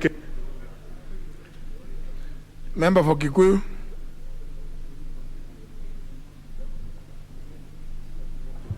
Thank you, Honourable Speaker, and also rise to say a word or two on the fuel crisis, Honourable Speaker. Honourable Speaker, I've seen a clip going round from the president of the neighboring country, the Republic of Tanzania, Her Excellency Madam Suluhu, and she seeks to ask politicians to explain to the people how the Russian-Ukraine war is affecting the price of fuel. But, Honourable Speaker, it's also good for us to be able to explain to the people of Kenya that as much as there is an implication on the Ukraine-Russian war, as a house and as a country, we put safeguard measures against such eventualities. And we created the Consumer Protection Fund with the Petroleum Development Fund, which, Honourable Speaker, as you saw yesterday, the ministry announced that they have already paid about 8.2 billion shillings to oil marketers to compensate them, Honourable Speaker. And the crisis has, in this country, Honourable Speaker, has emanated from government's failure to pay oil marketing companies. Honourable Speaker, when money is put in a fund, taxpayers' money, the ministry, the National Treasury, and the ministries in charge cannot misappropriate that money, Honourable Speaker, and you have seen reports that have been tabled in this House by the Auditor General that stipulate how or express how money has been misappropriated from the Petroleum Development Fund to government agencies. And while still, Mr. Speaker, we also have heard of a mysterious unnamed private entity that has benefited from this money. Therefore, Honourable Speaker, even as you explain to Kenyans that the Russian-Ukraine war has had an effect, we must be truthful, we must be honest to our people to tell them that we are in the problem we are in today because of failure by government, failure to ensure that the fund that has been put aside to compensate consumers, or rather to protect consumers, Honourable Speaker, is not misused. And it is a misuse and misappropriation of this fund that has gotten into this crisis, Honourable Speaker. And I want to ask that as a House. Member for Makueni. Yeah? Yeah. Yes, thank you, Mr. Speaker, for giving me an opportunity to comment on this very important matter. Mr. Speaker, there has been a lot of trouble caused in the last 3 or 4 days. And as has been stated before, Mr. Speaker, when the Kenyans buy fuel in jerrycans and put them in their houses, Mr. Speaker, there is every danger and likelihood of fire being caused and lives be lost. And I think action should be taken urgently so that there's no panic by storage in that form. Mr. Speaker, under the energy regulations, fuel is even carried in metallic containers and specified because of the locking and the like. Mr. Speaker, at the same time, the transport industry has been affected greatly, especially the border sector, Mr. Speaker, which serves Kenyans from all over the country, and eventually the country has been inefficient in that regard. We have also seen major traffic jams in petrol stations, Mr. Speaker, and these traffic jams has ended up in, a lot of time wastage, delays, and inconvenience to Kenyans. Mr. Speaker, the best way forward is the ministry to quickly, first of all, issue a comprehensive statement even before they present to this Parliament on Tuesday, Mr. Speaker, so that the Kenyans can know exactly what is happening and can be able to predict or can be told how the problem is going to be sorted and how long it's going to take, Mr. Speaker, because when there is uncertainty and when whatever was issued in the press yesterday through a television interview, Mr. Speaker, did not look satisfactory, Mr. Speaker, there is a need for the Minister of Energy and the Permanent Secretary to quickly issue a press statement. Honourable Sango. Thank you very much, Honourable Speaker, for giving me this opportunity to support this petition by His Excellency Adan Ndwale, which is have come at the right time. Kenyans are really suffering. It is really an emergency. And I thank the Vice Chair, I don't know why he's not the Chair, for actually giving us an assurance that by Tuesday, she will be able to bring this answer. Honourable Speaker, when you see Kenyans lining up and carrying petroleum product in jerrycan, Honourable Speaker, and some of them may even smoke around that petrol station, it is really very dangerous. And what the PS for petroleum gave us yesterday as an answer, that it was panic buying. Honorable Speaker, it was the most retrogressive answer I've ever heard from a top government official, Honorable Speaker, and I think this House should censor such public servants who are not aware of what is happening and the suffering of Kenyans, Honorable Speaker. Honorable Speaker, how can panic buying cause shortage? Does it mean that our tanks in our cars have enlarged and now that it is taking, our cars are taking more fuel, Honorable Speaker? Honorable Speaker, again, in the same interview, the PS said that we have given 34 billion and that fuel will be available very soon. Honorable Speaker, yet on the same breath, he was saying it is caused by the war in Russia and Ukraine. So I don't know how the 34 billion will stop the war in Ukraine so that we can now get fuel by Wednesday, Honorable Speaker. Honorable Speaker, such casual answers from public servants, Honorable Speaker, is shame. Honorable Speaker, and I knew this one is coming because of conflict of interest of businesses, Honorable Speaker. The moment rubies enters into the market, we knew such things will happen because public funds, Kenyan taxes will be diverted to private businesses the way we have diverted KQ money to private businesses.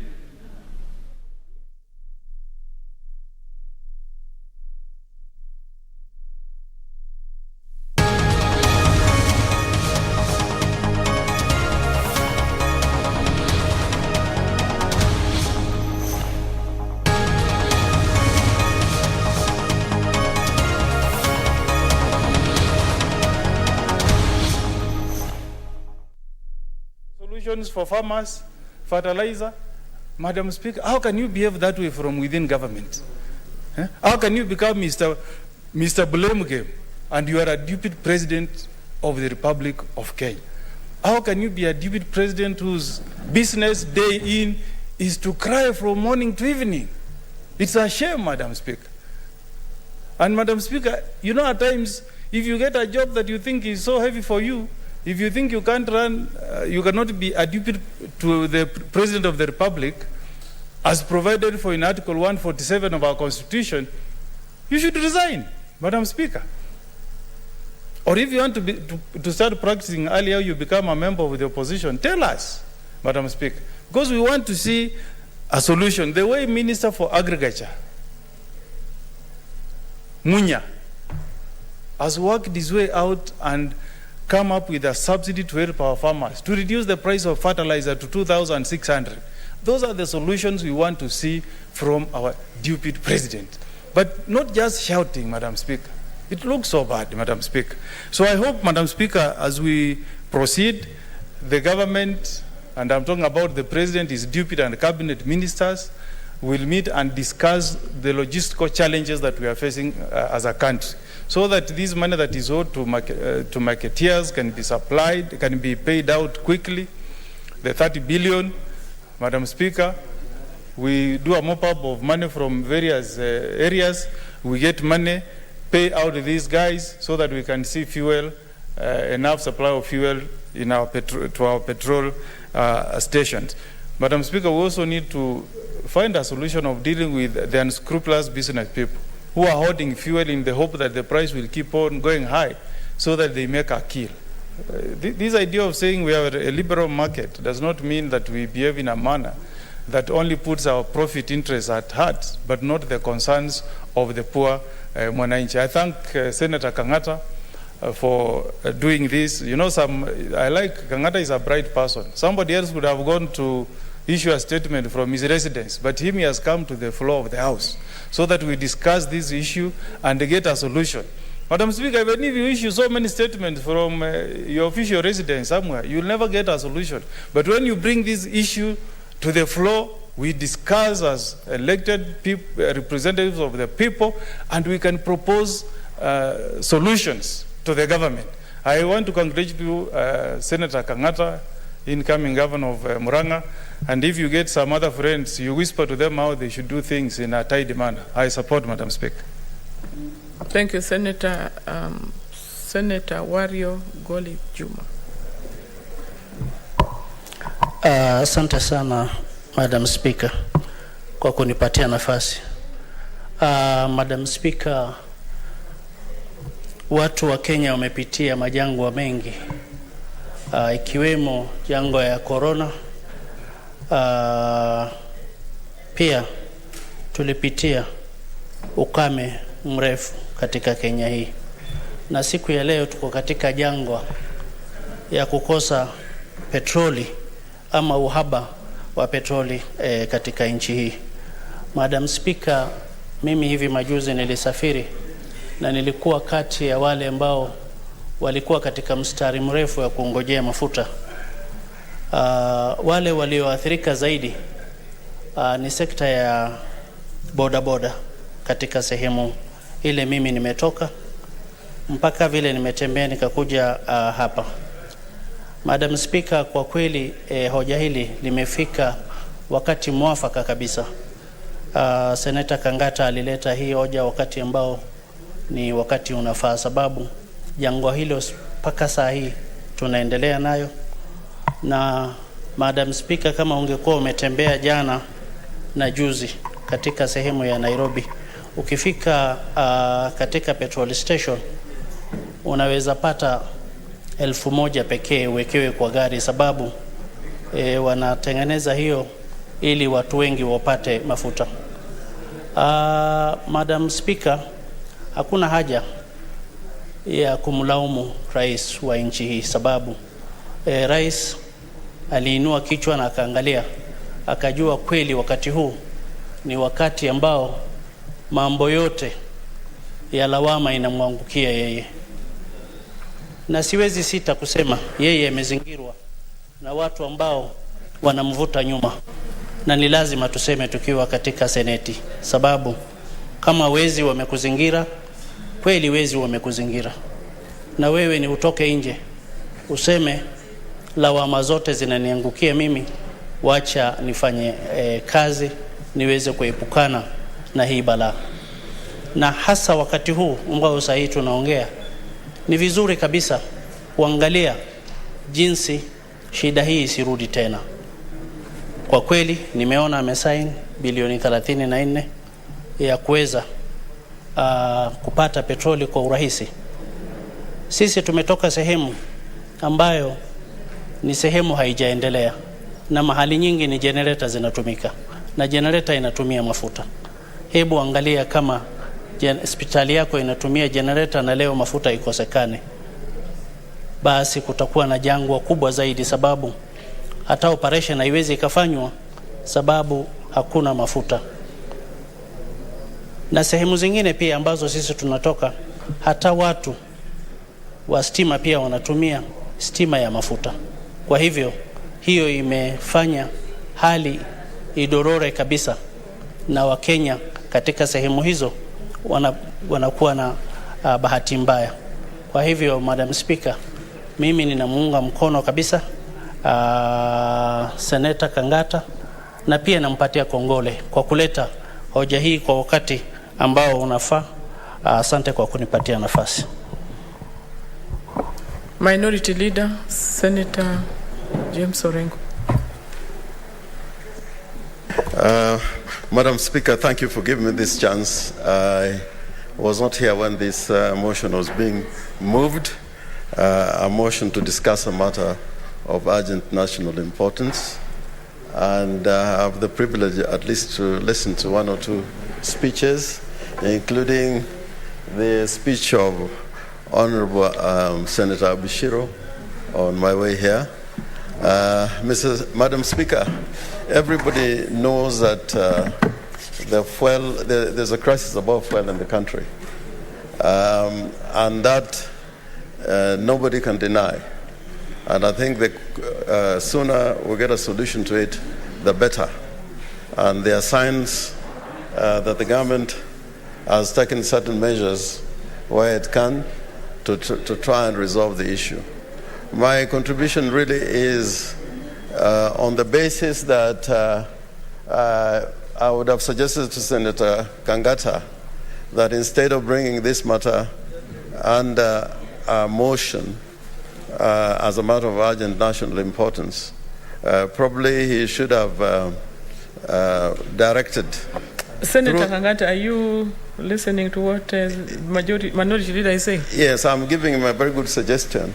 While I agree with him that this matter is urgent and is of national importance, but I would have suggested to him probably to ask the Speaker on a request for a statement so that the agencies of government would come here before the Senate or the relevant committee, and the Speaker can direct, if it is a matter of some urgency in which a solution is required, that the relevant committee and the House deliberate on the matter in terms of making decisions.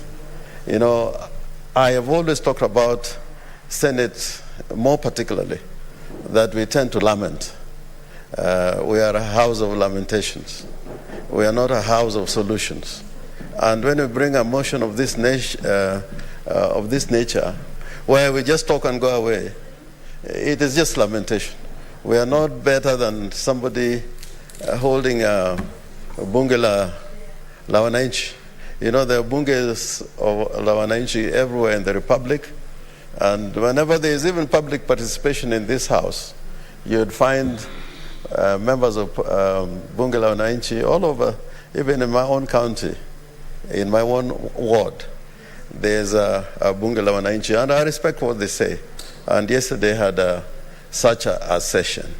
Now, if the relevant government agencies would have come before the House, we would then be able to make a resolution, actionable resolution.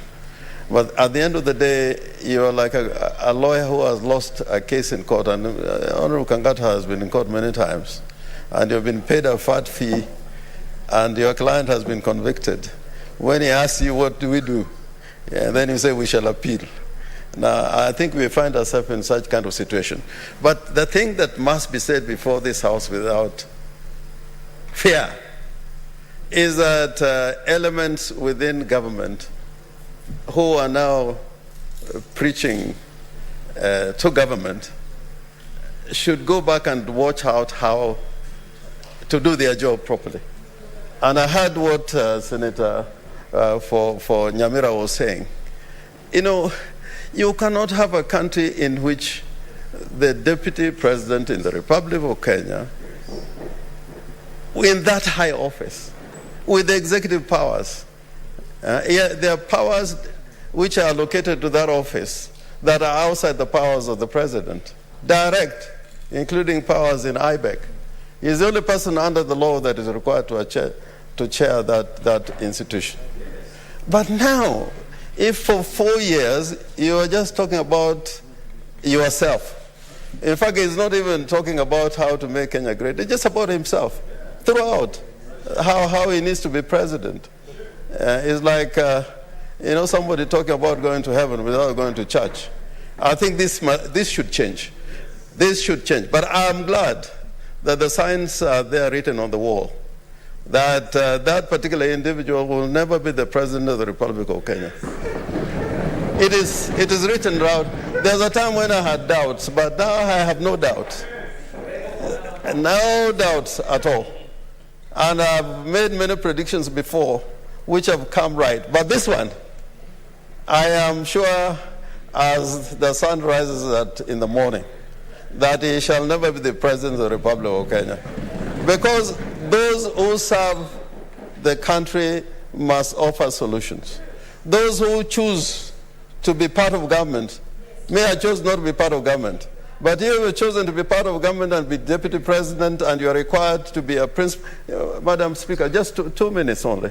Yeah, I thought. Yes, I think I deserve. granted. That 2 minutes is granted. Somebody has taken an oath. Me, I've never taken an oath. If I criticize President Uhuru, I have no problem. There's no constitutional problem. But here is somebody who has taken an oath under the Constitution to be the principal assistant to the President of the Republic of Kenya. Nobody else has those powers under the Constitution. And then he sends poor Kangata here, who otherwise should be campaigning to be governor, to make this statement, which has no end or no beginning. And then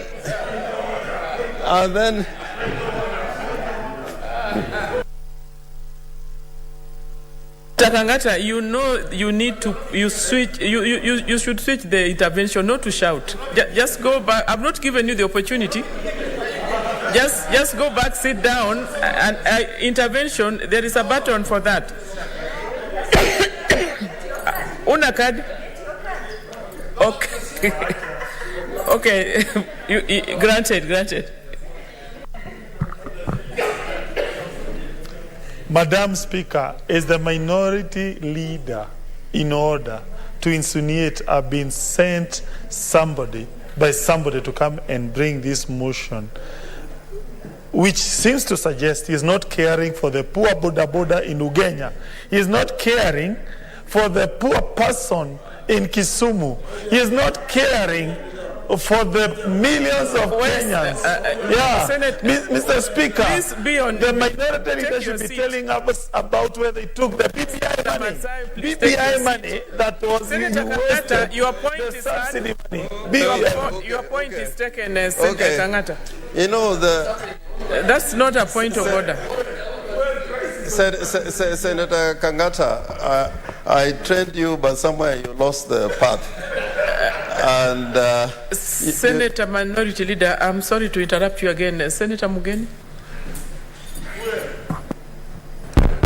Madam Speaker, you have heard Senator from Murang'a making very, very serious allegations against the minority leader. Mr. Speaker, Madam Speaker, I've heard Senator Kangata, who is a lawyer and a former teacher of many law students, challenging the minority leader to explain where he took the BBI money. Madam Speaker, can he substantiate to the floor which money he's talking about, and what does he mean when he says that the minority leader took some BBI money, and he wants him to explain where he took the money? And if he can't, can he withdraw those remarks, Madam Speaker? Senator Kangata.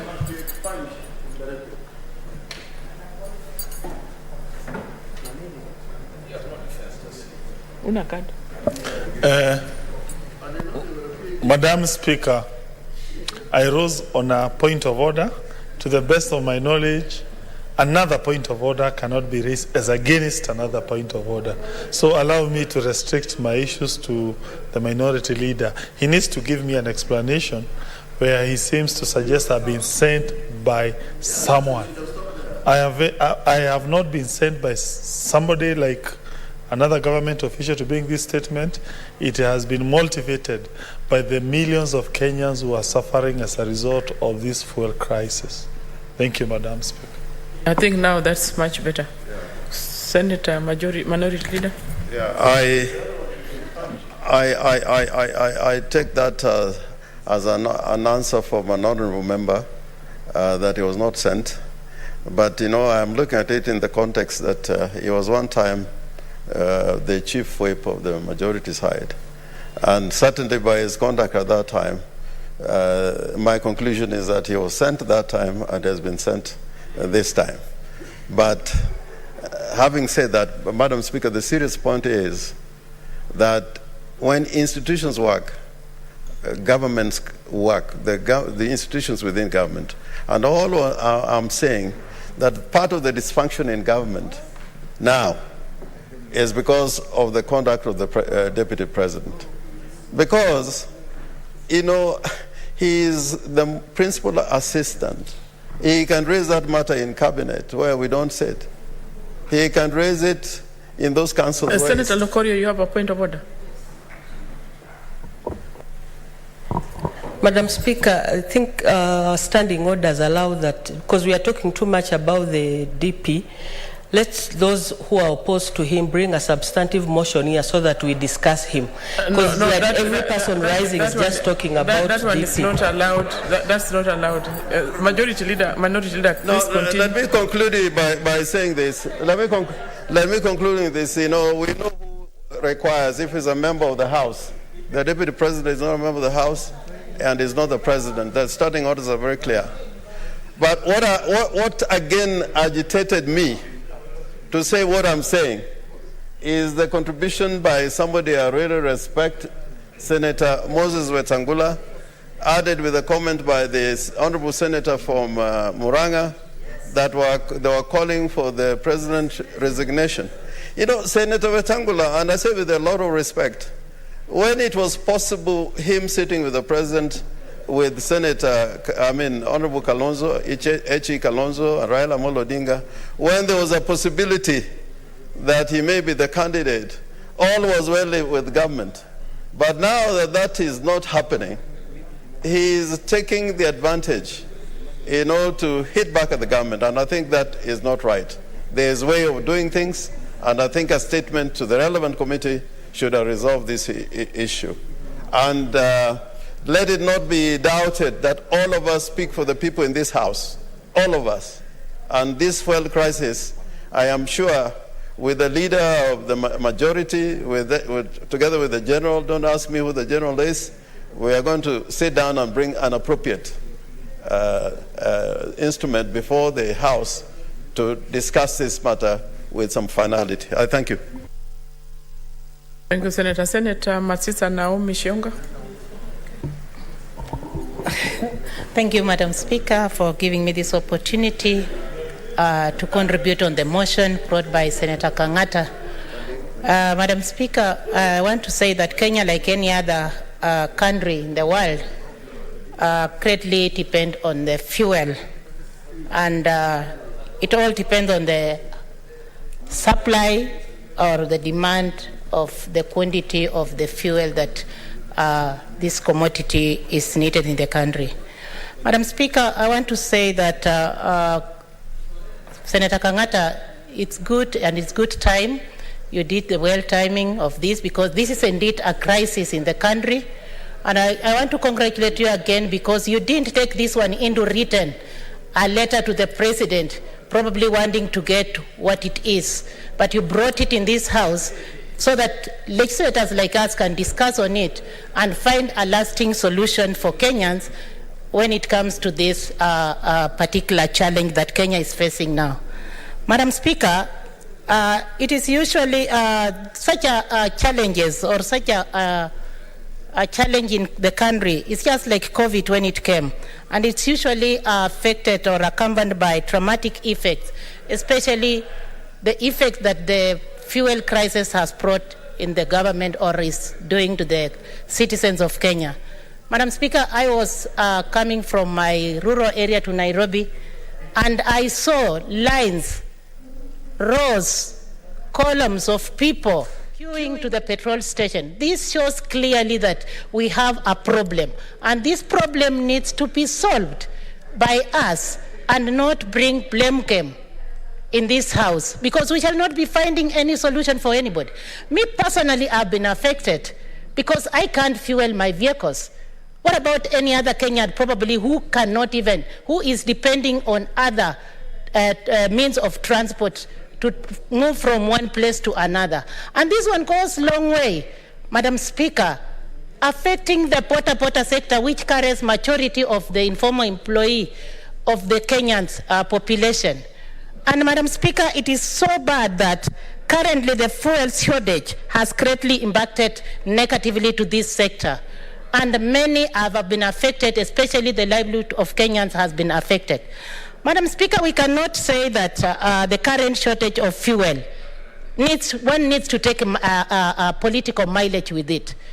In fact, when we talk about our deputy president, he is the deputy principal of the president, and we should not point a finger only to the president, but as a deputy president, he should be part and parcel of the solution to what is affecting Kenyans right now, unless he declared his position vacant. Madam Speaker, I want to say that we need to come collectively and work towards what is the best solution for Kenyans when it comes to this fuel shortage. When the deputy president, and I'm sorry to discuss an individual, but because he's the deputy president of Kenya, he was in the office and he is still in the office when we discovered the oil in the Turkana oil. He should have come up with strategies on how we can go along utilizing our own fuel. Unlike what we are experiencing now, he should have informed the government on what else can we do to prevent this shortage. Madam Speaker, it is the highest time Kenyans need to know that people who are campaigning right now need not to take an advantage of the fuel shortage in Kenya and point a finger to the president as if they do not belong to this country. Madam Speaker, it is wise, it is a wise thinking for any leader who stands on the pulpit to give a solution to Kenyans. We are suffering. Kenyans are suffering. My brothers down there, the Pota sectors, are suffering. We need to discuss solutions and not blame each other, especially at this time of the current shortage of fuel, which is even affecting the farmer. This is a planting season.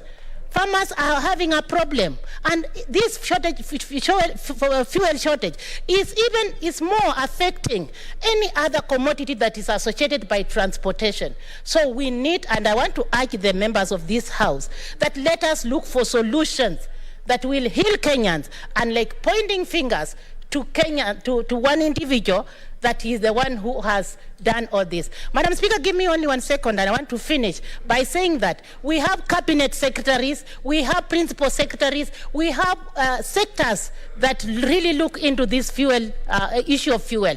Let them come up with solutions for Kenyans and not wait for Kenyans to cry, die poor when they are seated there and enjoying government vehicles. They are driving in government vehicles that are fueled by Kenyans' taxes, and we are suffering here, giving legislation that cannot even help. I want to urge you, let us discuss soberly, let us discuss minds that are there for Kenyans, and let us grow Kenya and not bring Kenyans to the dead end. Thank you, Madam Speaker. I support the motion, and I warn anybody who comes along by condemning anybody, let us look for solutions and not blame. Thank you, Madam Speaker. Thank you, Senator. Senator Ali Abdullah Ibrahim. Thank you, Madam Speaker. Madam Speaker, this motion, I think, is timely, and Senator Ngata has done the right thing, whether people want it or not, because this problem of fuel has affected a lot of people, and people are really suffering. Even myself, yesterday, I had to be in line for more than 2 hours to get fuel. Now, you see, everywhere in town, you can't even move now because of vehicles waiting to get fuel from petrol stations. And then here we are coming and blaming the deputy president. The deputy president is in opposition. Why are we blaming him?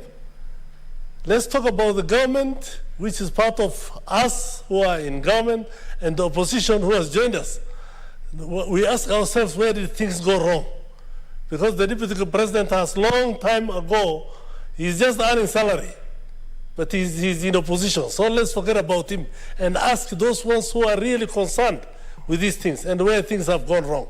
You know, if we don't do the right thing, if we don't do the right things ourselves, those who are in government, and make blame games and political issues here, if there are people who are really concerned and have caused this problem, then the government of the day should take action. If there are cartels, action should be taken on those cartels, and we should be told why this is happening.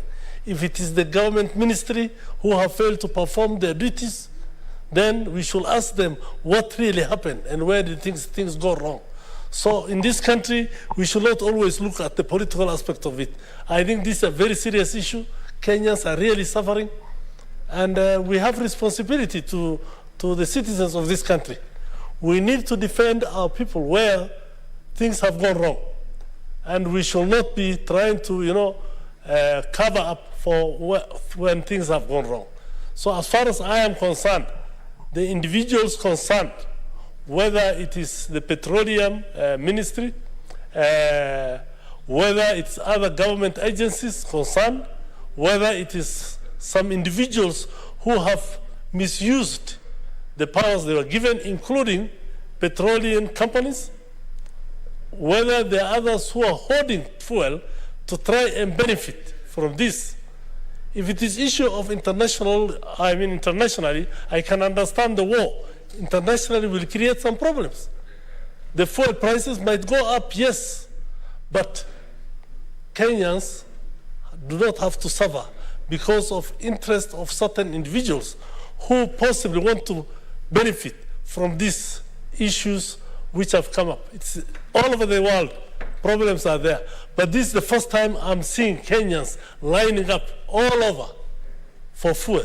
In all my, I've not seen it I can't remember ever seeing this. So this is not something that should be taken easily. This is not a political, if Senator Kangata thought there will be political mileage here, there's no political mileage.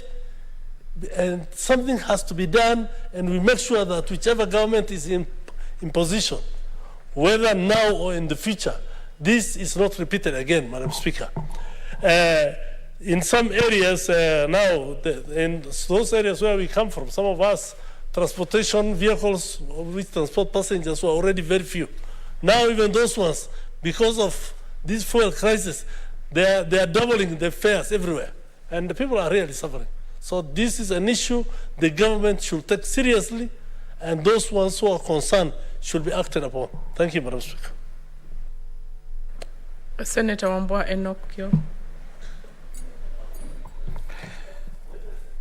Thank you, Madam Speaker. Madam Speaker, I also want to take this opportunity to most sincerely thank Senator Kangata for bringing this motion to the floor of this House. Madam Speaker, on this one, for me, it matters not whether you are pushing forward an agenda that is perceived to be left of the center or right of the center. This is a crisis that this country is facing, and this crisis affects everyone across the political divide. And so, Madam Speaker, my contribution will be based on the principle that we have a responsibility and a duty of care to make sure that Kenyans are better served. Madam Speaker, yes, there are a lot of arguments around why we find ourselves where we find ourselves today in terms of the fuel crisis. There are some people who are blaming cartels. There are others who are blaming our government. Others are blaming the war in Ukraine. There are a lot of excuses around where we find ourselves today. But I still want to say, in countries that profess democracy, and in countries where leaders truly care about the well-being of their citizens, today what should have happened by now is that the minister responsible for petroleum should have resigned and gone home, or provided Kenyans with a solution to this crisis. Because this matter, Madam Speaker, is not getting any easier by the day. The crisis is deepening. Now, I listened to the PS in the ministry yesterday saying that they will be holding a meeting with marketers tomorrow. And for me, that is a complete, it's a leader who is completely out of touch with the reality on the ground. How can you be saying on a Monday that you'll be having a meeting with marketers on Wednesday to understand the crisis and see what you can do? Madam Speaker, in real and true democracies, the time that everything else stops and we mop up money available in other sectors of the economy to stabilize the fuel crisis in this country. Madam Speaker, it will be remembered that last week I brought a statement to the floor of this House. The statement, the import of my statement, was to be given an update on the status of the stabilization fund for petroleum in the Treasury. I hope that the committee that was given this responsibility is working on this statement so we can know which way to go. Lastly, Madam Speaker, and if I'm timed out, I will request just for a minute. Lastly, Madam Speaker, you know, we must call out people. We must call out leaders. We should also be called out when we're on the wrong. Madam Speaker, it is not politically hygienic for the Deputy President of the Republic of Kenya to go to the press and blame government for this crisis. Madam Speaker, it has been said, and I want to add my voice to it, that there is only one president in this country, and there is only one principal assistant to the president in this country. And on a matter like this, both the president and his principal assistant are our fathers. So when the deputy president cries about a crisis in the petroleum sector, what are the consumers, what are the ordinary citizens supposed to do, Madam Speaker?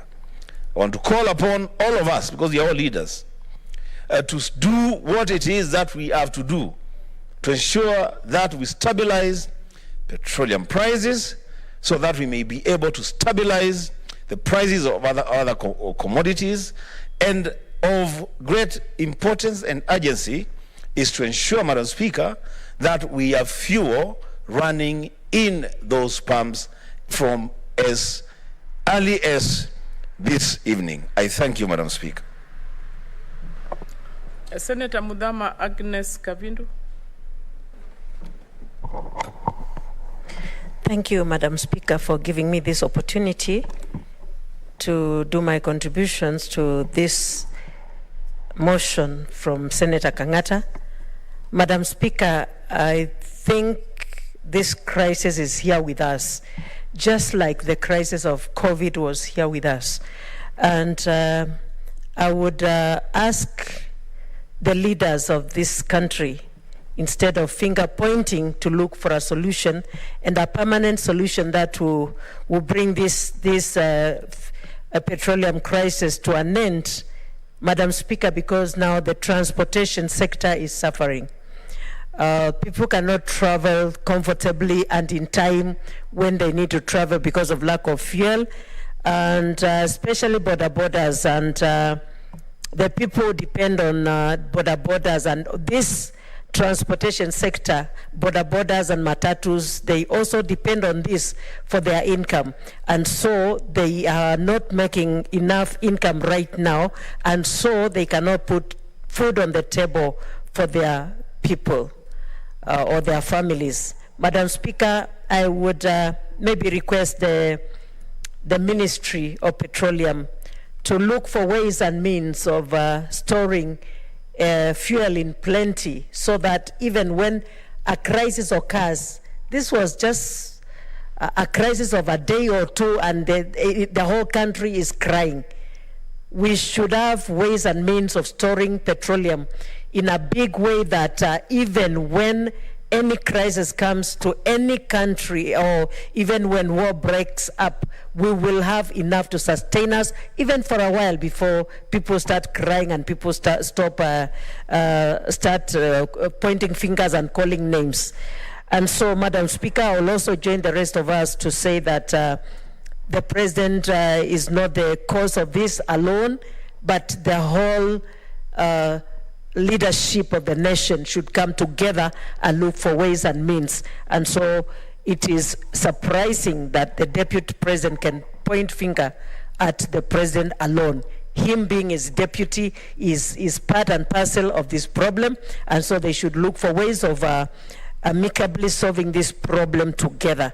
Madam Speaker, this is a good motion, but ways must be looked for. Thank you, Madam Speaker.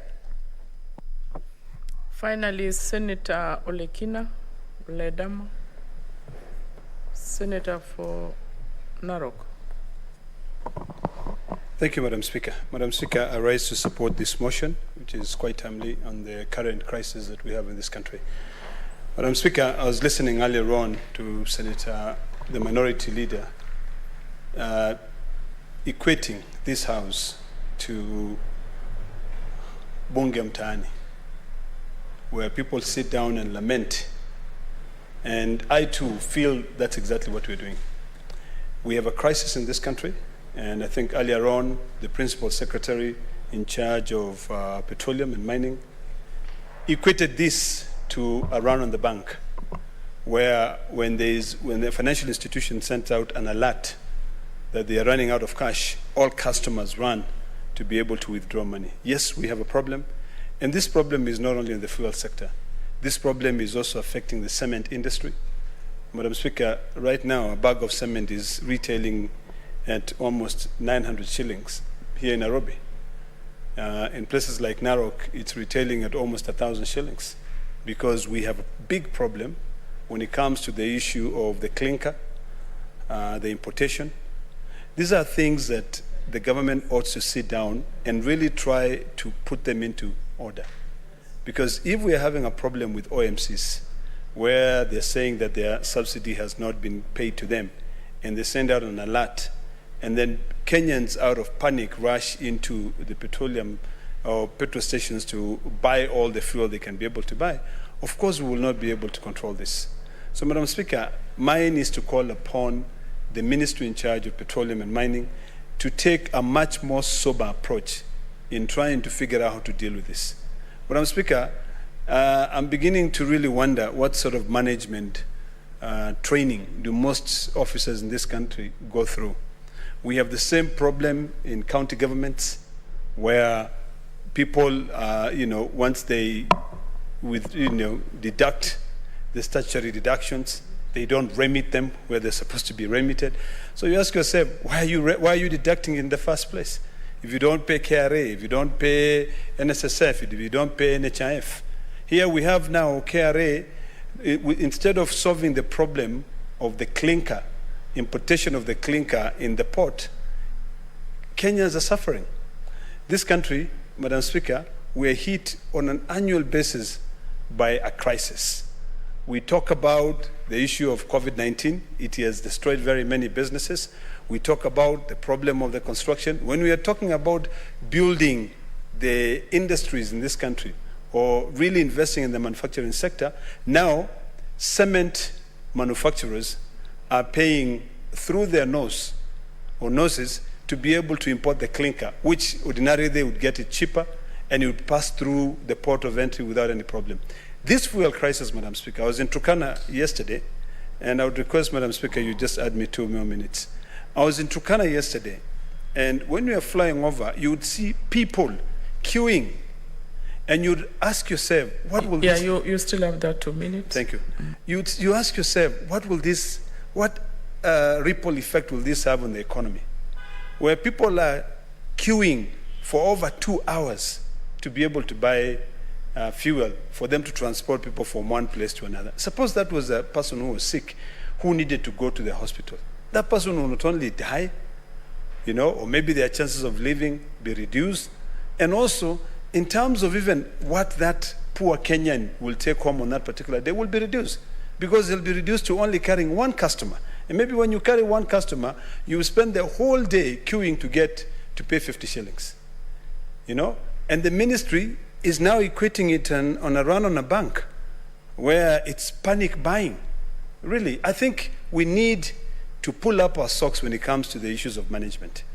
It is quite sad that, yes, we are lamenting, but I hope that someone out there will listen and do something. Those who are capable of doing it, solve the problem. We have a committee on energy, but really, there's nothing much we do. And I'm sorry, I'm a member of that committee, but sometimes everything depends on the action that you intend to get once you call upon people to move.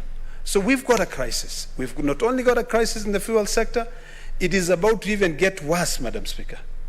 Madam Speaker, yesterday, when I was going around Turkana, I felt like crying.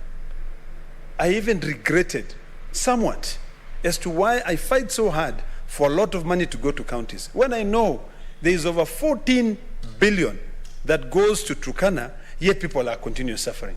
You'll find that there will only be 2 petrol stations, and everyone will be in those 2 gas stations waiting to be able to get petrol. Why wouldn't people even find the need to develop, or rather to move in and invest in that county when the county itself is not doing what they're supposed to do? Madam Speaker, this is not pointing a finger at one particular person, but it is the entire ministry. We know the cabinet secretary resigned, but I think the accounting officer, the PS, can be able to work. If you're importing fuel and you have an agreement with the oil marketers. We know there's a role played by the Kenya Pipeline Corporation.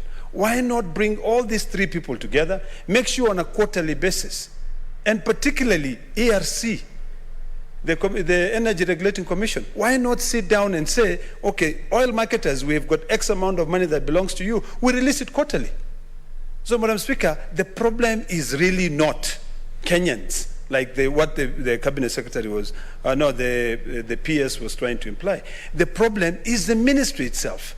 And this makes the government fails, because the government, when it's supposed to do things the certain way, the president cannot do all those things. The president delegates. So the person who has been delegated, who has been given the responsibility to ensure that all oil marketers who are importing do so, they meet their quotas, and we supply it across the country. Finally, Madam Speaker, let me remind Kenyans that even though we are facing a fuel shortage in this country, we are way much ahead of so many countries. Madam Speaker, if you watch CNN and see what is happening in Sri Lanka, you will cry. And this is all because of the issues of leadership. I hope that we will take lessons. We don't want to go to that extent where people will get upset and park their vehicles on the main road and walk because they cannot be able to take them anywhere. But we are still better off than all those other developed nations, which you'll call them developed nations, which people are now, cows are dying because you can no longer milk them. There's no diesel to take the milk to the shops. We have to be careful not to hit that level in this country. We know the Senate will continue being empty. I think when I look around, it's only the two of us here. And it will continue being empty, because all these distinguished senators will go out there and seek re-election. But I think Kenyans also out there should pay attention and say, who is out there, who is not doing his job, who is supposed to be fighting for me to be able to get relief? Because Kenyans expect a lot from us. But if we don't really give them what they expect, all of us will be failing. So, Madam Speaker, I support this motion, and I do hope that it will result into something. I do hope that the Ministry of Petroleum and Mining, maybe being moved by the Energy Committee in the National Assembly and also in this House, can be able to ensure that there are proper management, steps to ensure that we do not have this issue, which others are calling similar to a run on the bank. I thank you, Madam Speaker.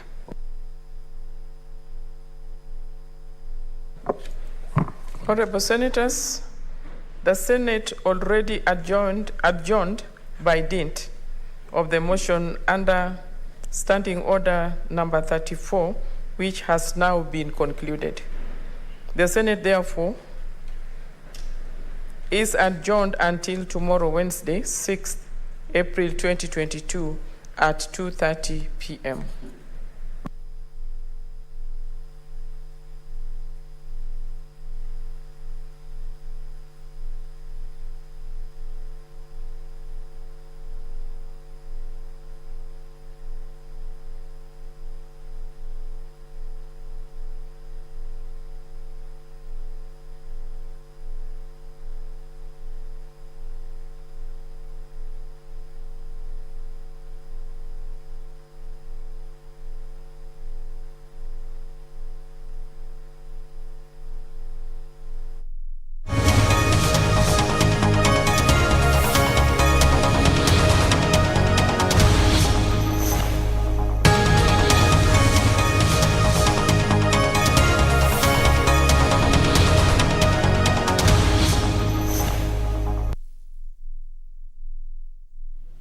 For obvious reasons, we defer putting of the question and move to the next order. Order number 9, the Elections Amendment Bill, National Assembly Bill number 3 of 2022, second reading. Who was on this?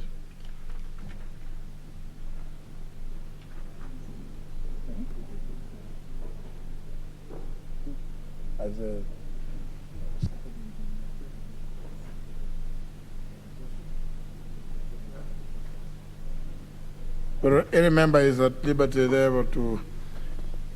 Bill, motion was moved and seconded and the question proposed, so it debates. Honorable Murugara. Thank you. Thank you very much, Mr. Speaker. Mr. Speaker, I rise to support the Elections Amendment Bill 2012 as brought to the House, proposing various amendments to the Elections Act.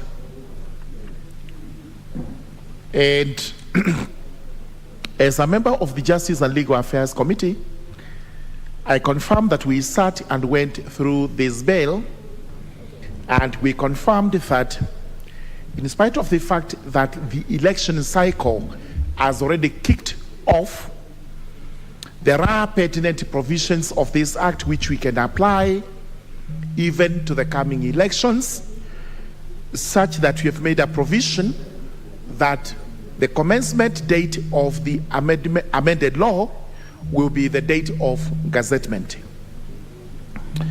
The reason I say so is that there is clamor in the country that the elections we hold have to be free and fair.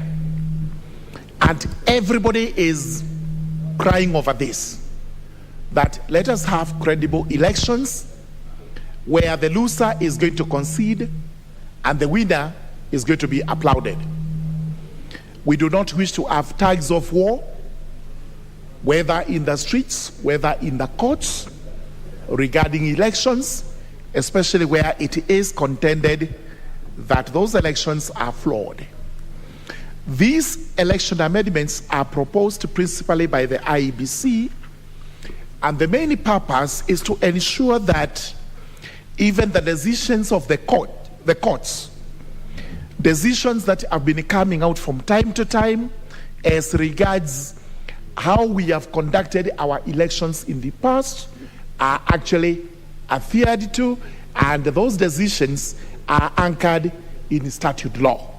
And this is one reason I say these are good proposals that we should actually move and amend the laws as proposed. The Committee on Justice and Legal Affairs has also come up with the proposals to make further amendments, and I'm in total concurrence with those particular proposed amendments because, again, they are justified. There is justification to propose that we can make the proposed amendments better so that Kenyans from time to time have the assurance that they need that we have a good election law in place and that their elections they are just about to enter into will be credible, fair, just, and justifiable. For now, let me just make a few comments on the proposed further amendments by the Justice and Legal Affairs Committee. The first one being that we are proposing that any Kenyan who is to go to a polling station will be at liberty to vote with either an ID card or a passport. The law says a passport. But having looked at the word passport alone, we know there are very many Kenyans that hold passports that are expired. And an expired passport in law is not a passport at all because it cannot be used anywhere. Even the banks would not accept it. This is why we have proposed that we will now have to use a valid passport. One that is current, one that is acceptable in law and can be used for all purposes, whether banking and including voting. We have also made further proposals that the registration of persons, when we want to register voters and that period has closed, the law provides that we cannot continue with voter registration until a by-election is conducted. However, we noted that that clause should only apply to constituencies or constituency where there is a by-election. The rest of the constituencies in the country are not affected by by-elections going on in the rest of the constituencies, and that limitation was actually limiting the rights of Kenyans. We have also made a proposal that when it comes to movement of voters, the voter transfers, we had actually raised very many limitations to that, to the effect that for you to transfer your vote, you ought to have either lived, carried on business, or been in that constituency for 6 months. We actually found that to be limiting to Kenyans. Let Kenyans be able to move at any time they want, from whatever constituency to wherever they want to go. Let them vote for whoever they want, because sometimes elections are actually similar to a religion. In Kenya, we have the freedom of religion through the freedom of association. And when it comes to your religion, you practice it without any hindrances. When it comes to elections too, let a Kenyan choose wherever they want to vote for, wherever they want to do it. There is no harm whatsoever to a Kenyan citizen in Garissa feeling that he or she wants to come to Tharaka to vote for me, and we do not have to put any limitations like you have to have been there for those 6 months or whatever period of time is being set by the law. And there are a raft of other amendments that are proposed, which in my view, they are good proposals, and we should actually carry them so that we make these election amendment laws to be good and useful to Kenyans. Those remarks I support.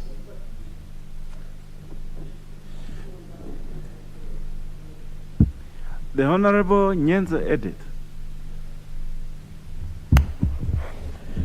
Thank you, Speaker. I don't wish to speak to this one, to the next one. Very well. The Honorable Cheruyot Jesire, member for Baringo. Member for Baringo. Member for Baringo.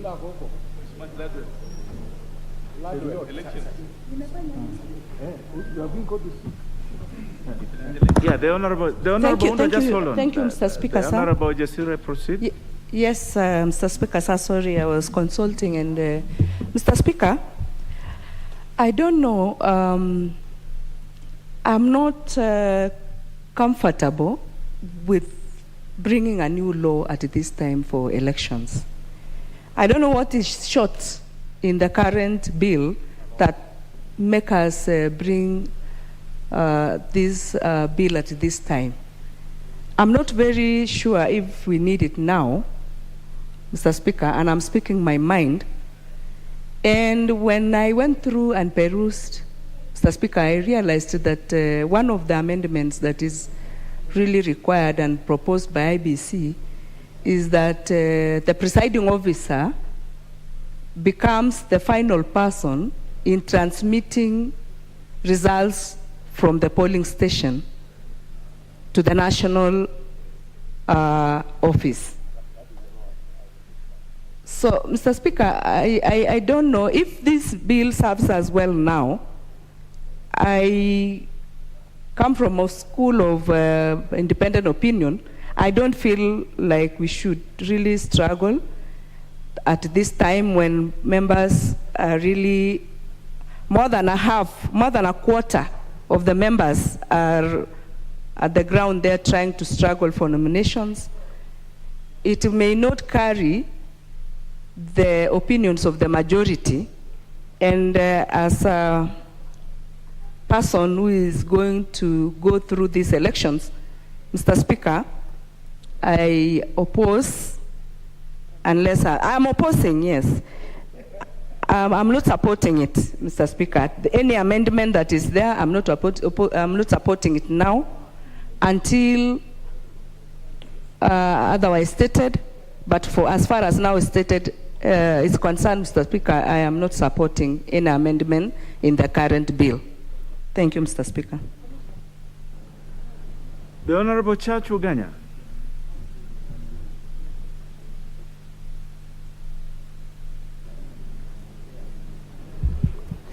Thank you, Mr. Speaker. Mr. Speaker, I stand to support the amendments to this bill, to this law by the committee. Mr. Speaker, while it may be too late in the day, I think if it will add value to our electioneering period or to the event that's supposed to happen in August, I don't see it will do any harm. The Speaker said it has gone through the due process. I'm sure the relevant committee of this House have done the necessary scrutiny of the bill, and they're having participation as well. And because of that, Mr. Speaker, sir, it's the tradition of this House to support the work that are done by our departmental committees if we feel they have done their work well. So, Speaker, sir, in particular, I want to support this bill because it does allow Kenyans with a valid passport or an identity card to go and vote wherever they are supposed to vote at the polling station of their choice, or rather where they are registered. In the past, you have to have a voter's card to do so, which is hard to come by sometimes. But the use of the ID card, I think, is the good way to go, and that's the way it's done in many other jurisdictions as well. ID card should be sufficient for one to be enabled to vote.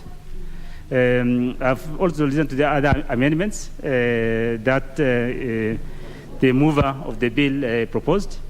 As far as I'm concerned, they are appropriate, and for that reason, I support the bill. Thank you, Mr. Speaker. The Honorable Undo, member for Funyula. Thank you, Honorable Speaker.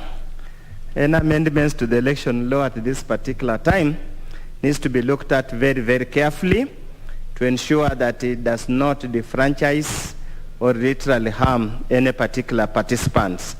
And more so those who are contesting any elective posts, it is important that we take a keen eye. A person like my friend Sanko can afford to look elsewhere because he's not affected in any way. Honorable Speaker, the Election Amendment Bill 2022 basically looks at to tidy up some definitions, some changes of terminology, and runs through all throughout.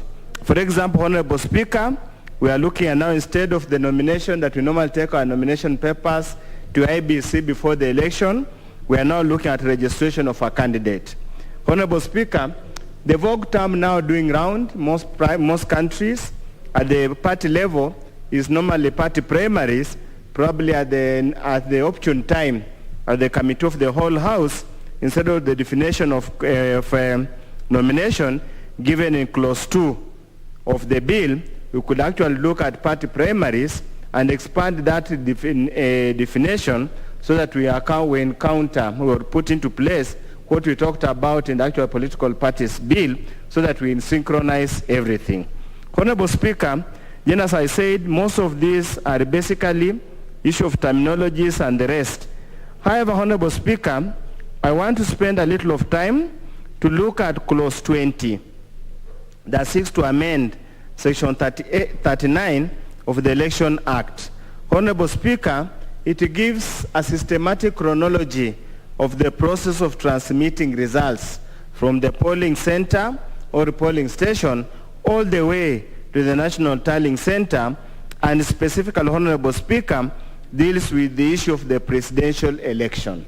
Honorable Speaker, due to the clout and the clamor of the office of the President and being the symbol of unity of the Republic of Kenya, and coming with the fact that quite a number of key functions are retained in the national government, the office of the presidency is becoming a hotly contested office, and therefore whoever ends up being the winner of that particular office needs to be somebody who has been elected in the most democratic manner in a free and fair election. Honorable Speaker, looking at the past elections under the new Constitution of 2010, they have all ended up in a court petition in the Supreme Court. The Supreme Court has made ruling. In the 2013, they made a ruling, even though they faulted the process. 2017, a ruling was made, and the election were nullified purely on the basis of transmission of the election results. We do believe that the Commission IBC and the committee JLAC has had a very sober and in-depth review of this provision under Clause 20 to ensure that the process is credible and the process is as timely as it can be, Honorable Speaker. Honorable Speaker, if you look at the way the country is zoned or prepared, we look at the constituency level, and probably it might be important that the collected results at the constituency level ought to be the results to be transmitted at the National Tallying Center so that we are so sure that we avoid too much congestion in the system. Honorable Speaker, I find it extremely difficult, Honorable Speaker, to require that the person must physically be present to deliver the results. Honorable Speaker, all of us know, unless you are flying, traveling all the way from Mandera, Elwak, all the far end, it takes several days. And that's why you find quite a number of our colleagues from Northeastern rarely ever go to their constituency. They run their constituency from Isili. So, Honorable Speaker, Honorable Speaker, so therefore it is important that we look at this particular point very clearly to avoid a situation whereby the declaration of the presidential result will be unnecessarily delayed simply because of transport challenges and those kind of things. Just hold on, the Honorable Undo. The Honorable Getty, what is out of order? Mr. Speaker, there's some utterances that cannot go unchallenged. The Honorable Member is in order to say Northeastern MPs run their constituencies from Isli when he knows that the members of this House go to their constituencies, I included, Mr. Speaker. Can he substantiate and bring proof, Mr. Speaker, or withdraw and apologize? Or can he exclude me, the women rep, Mr. Speaker, everybody? I included, Mr. Speaker. He knows very well. I hosted him in my constituency, Mr. Speaker. The Honorable Getty, you've made your point. You've made your point. I hosted him in my constituency, Mr. Speaker, and he knows the work I've done for my people, Mr. Speaker, including all the members of Parliament from Northeastern who work for their people. They don't operate. Allow the Speaker to deal with it now. You've made your point. The Honorable Oundo, that was uncalled for. Absolutely. Please withdraw it and apologize. Thank you, Honorable Speaker. In the constituencies, and they represent those constituencies. For the benefit of national unity. Unless you have substance, the Honorable Undo, do not cast aspersions on how other members run their constituencies. These are elected members of this House. Honorable Speaker, in the interest of national unity and for the benefit of our colleagues from that region, I reservedly withdraw and apologize. It was no harm meant, it was a pun. Honorable Speaker, as I continue, Honorable Speaker, as I was saying, some areas are far-flung. It takes a long time to travel to the National Tallying Center, which presumably will be Nairobi. Waiting for the physical appearance of the presiding officer, Honorable, or the returning officer, Honorable Speaker, will delay the announcement of the proclamation of the results. We must find a way where we can expeditiously return the forms to the National Tallying Center so that we are able to deliver or declare who is the winner for a presidential election. A delay in declaring a presidential election, Honorable Speaker, brings a lot of anxiety to the country and to the supporters, and is a precursor for any violence, post-election violence. Honorable Speaker, the second issue that I need to look at is Clause 21(2), which calls for the Commission shall make regulations for the better carrying into effect the provisions of this section. Honorable Speaker, we have less than 5 months to the election. Any regulation made by the Commission must be approved by the committee, by this Parliament, through the Committee of Delegated Legislation. I'm at pain to understand how that is possible. It will be done so that we actualize the amendments we have made here. Is it that we are going to go into an election whereby the act as amended will not be operational for lack of regulations, or how are we going to navigate this minefield? So I hope, Honorable Speaker, in the amendments being proposed by the committee of JLAC, they have dealt with this matter to ensure that we are able to deal with it at a particular time. Honorable Speaker, when you look at clause 22, 1A, that introduces 1A on clause section 77, an electoral dispute under subsection 1 shall be lodged with the commission within 48 hours. Honorable Speaker, for any claim or any appeal to be heard, it must be presented with evidence. I'm at pain to understand how you can collect evidence and lodge within 48 hours after the so-called party registration process. Indeed, this is a matter that needs to be opened up because it's critical, because this could be the last option you have before your name appears on the ballot paper.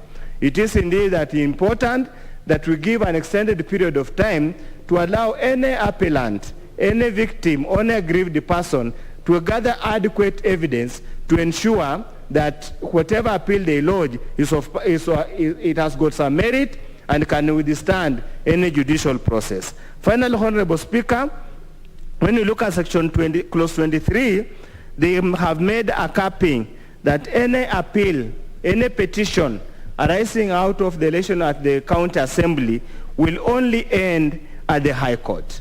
Honorable Speaker, I'm not so sure whether this is really in the best interest of the litigants or is a matter to avoid unnecessary waste of court time, court moment. However, Honorable Speaker, indeed we should allow, like all other petitions, a county assembly seat as important because it holds a very important role and the devolution should be allowed to go all the way to the Court of Appeal, just like those ones of the National Assembly and the Senate. Honorable Speaker, all of us are interested in having credible and fair elections. Any attempt to do the same is most welcome, but we should never introduce any bottlenecks in the election process to avoid a situation where people feel aggrieved. With those few remarks, Honorable Speaker, I support. The Honorable Mutunga, member for Tigania West. Thank you, Honorable Speaker, for the opportunity to contribute to the Elections Amendment Bill at 2022. Honorable Speaker, there's changes in circumstances warrant that we need to revise the rules of the game. It's therefore coming at the right time, and it's therefore applicable that we do the appropriate revision. Honorable Speaker, the credibility of the elections is key, and therefore we need to guide the elections very, very, very well. It's a very expensive affair, and this content can bring in a lot of problems, and therefore it is important for us to guide an election process.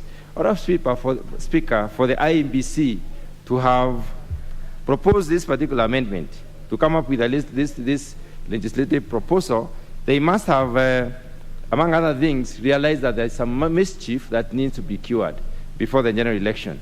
That's why, Honorable Speaker, it is satisfying and gratifying to understand that before the elections, this bill will have been assented into law. Honorable Speaker, further amendments by the committee have informed us that the bill has been properly looked into. The committee has looked at the bill, bearing in mind that they are also affected as much as it will affect any person in this country who will be vying for any particular seat.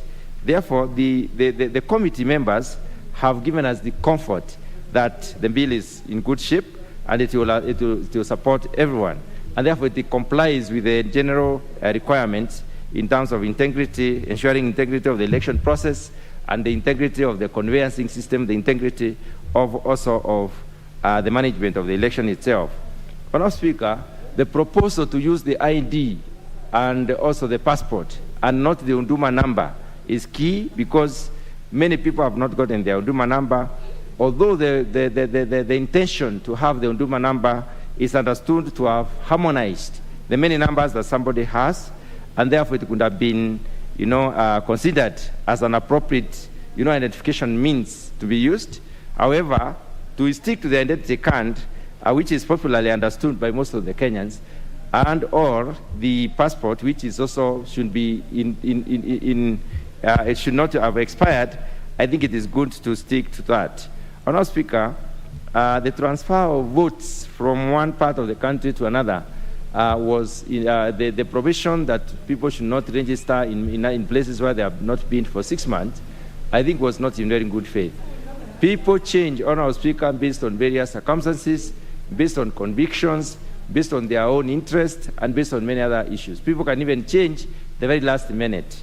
And that is why we are saying that this bill comes in to correct that particular mischief, to enable us and to enable voters to register where they feel is best for them and where they feel they will have the best satisfaction in as far as that is concerned. Honourable Speaker, having seen that, I would like to note that the law is made in very good faith, and it is therefore good for us to support this particular legislation to come into being the shortest time possible. I do support. Thank you. The Honourable Member for Makueni. Maanzo Dan.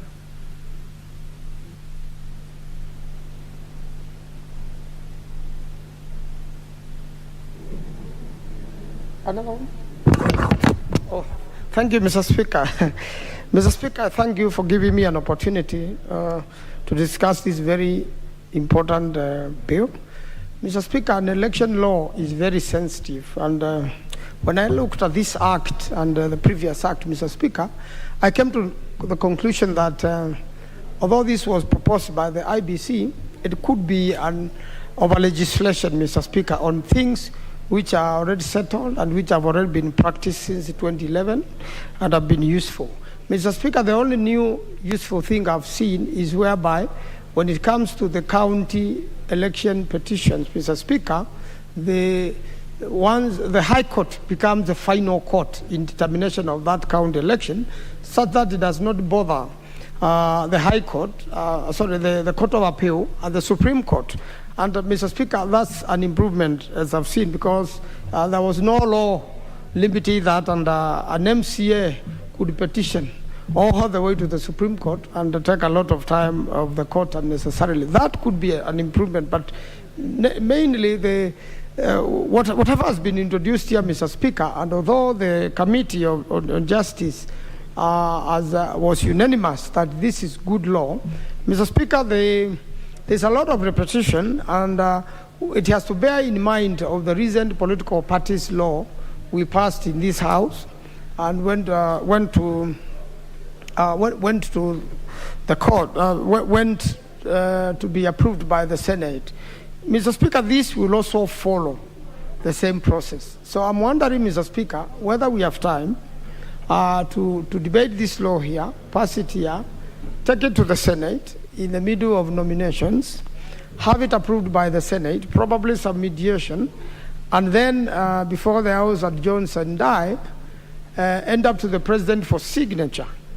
If it were to be expedited and that would be achieved, then it means there is a little bit of interest with this particular law. I have seen, Mr. Speaker, this law has tried to reiterate it is worth noting that Section 83 of the Elections Act 2011, which deals with the nullification of an election, was declared unconstitutional in the Katiba Institute case, Mr. Speaker. And therefore, some suggestions were made in that particular unconstitutionality, and probably there was a proposal, Mr. Speaker, to improve that for subsequent elections, hence necessitating this amendment, Mr. Speaker. Mr. Speaker, I'm just wondering why it has taken so much time for it to arrive now when it is time for election. And how do you synchronize this with the new political parties amendment bill and the new definition be posted here, Mr. Speaker, about what is a nomination and the registration of a candidate? Mr. Speaker, they mean one and the same thing. And in fact, right now, political parties are in the process of preparing for nominations.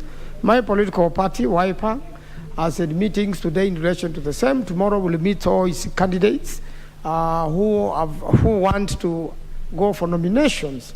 So, Mr. Speaker, the process has begun, and these nominations are going to go on 19th of this month.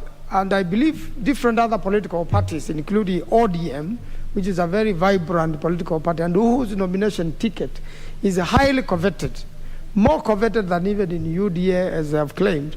How do you handle this, Mr. Speaker, which is already working now and it's work in progress?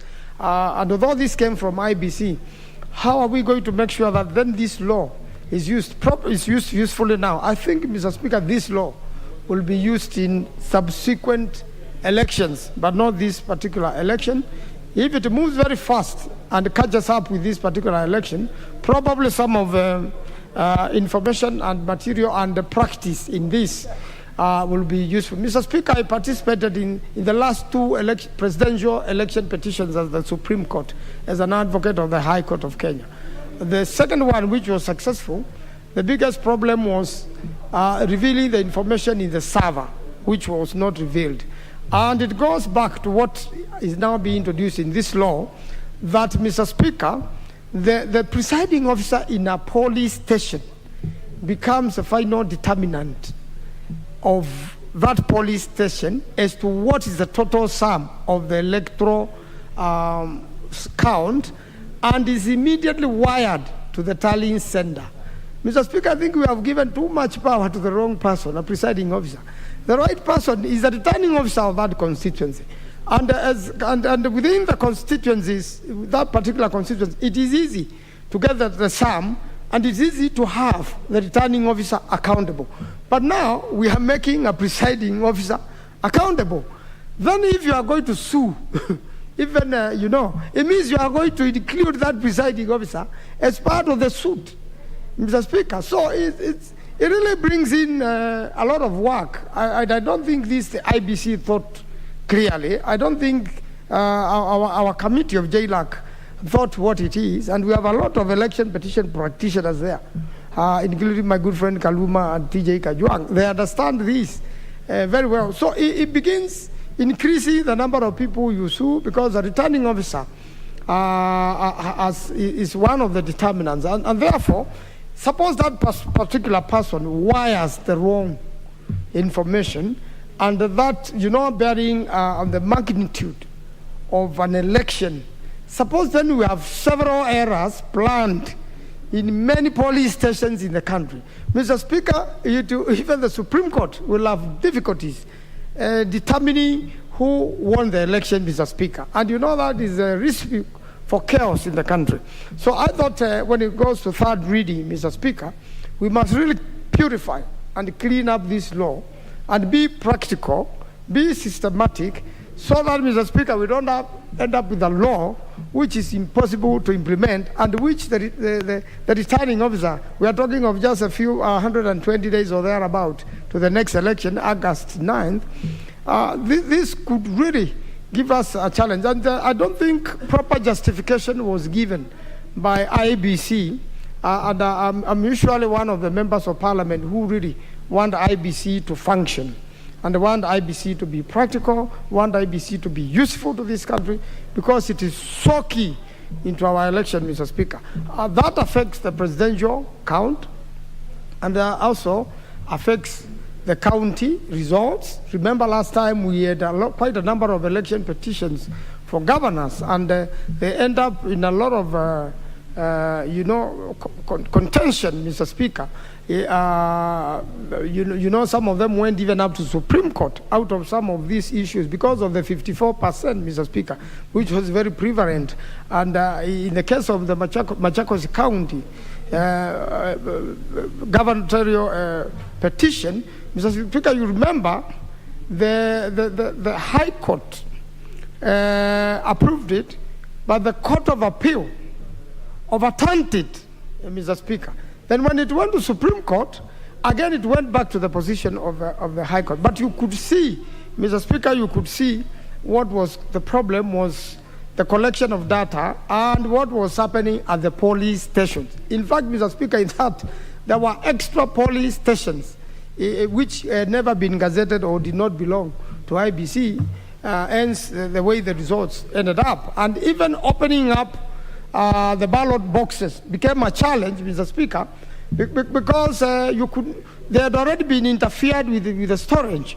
And I believe this is what IBC was trying to cure, these processes, because IBC has participated in all these election petitions and is aware what happens. So it is difficult, Mr. Speaker, to find out what mystery, what mischief are we trying to cure in this law.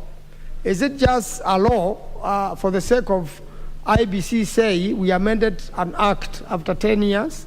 Mr. Speaker, I think a third reading, we really have to scrutinize this law, and we have very good lawyers in this House, I believe, so that we give the country something very good, so that the best candidate wins and the rest are certified. I thank you, Mr. Speaker. I support.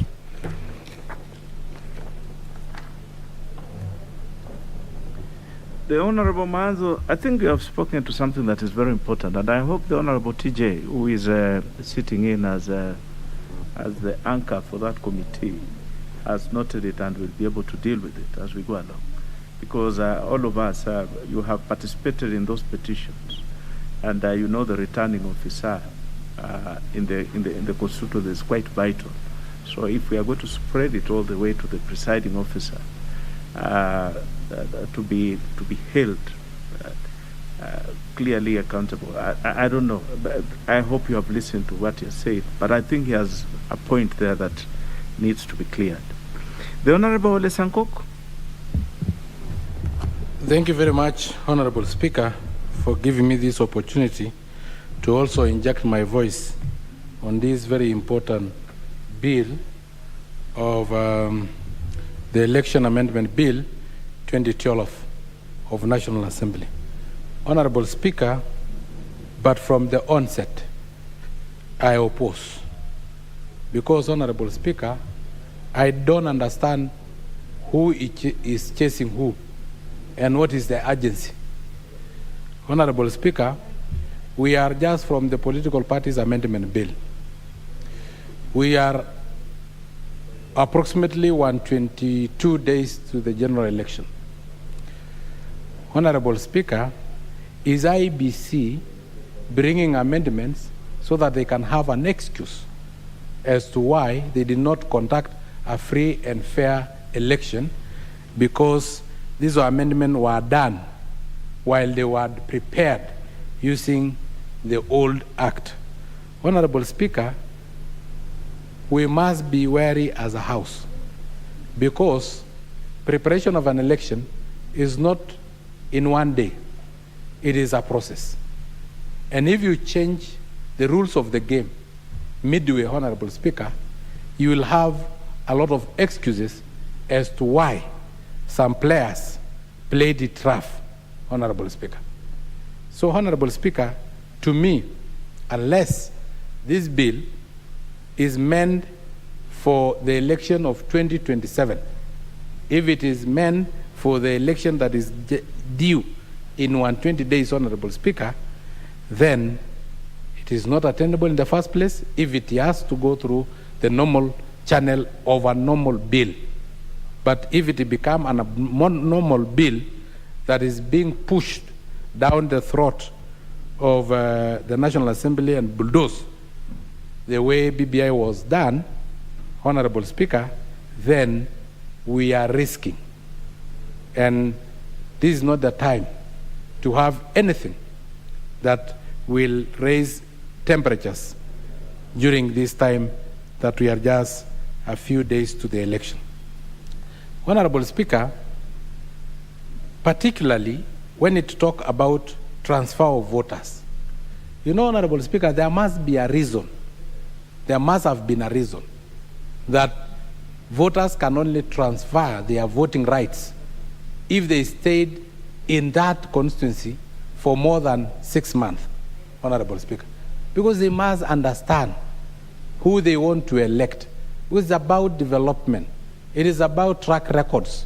You can't tell me that you are from Turkana and now you know the track record of those who are contesting in Peketoni in 2 days.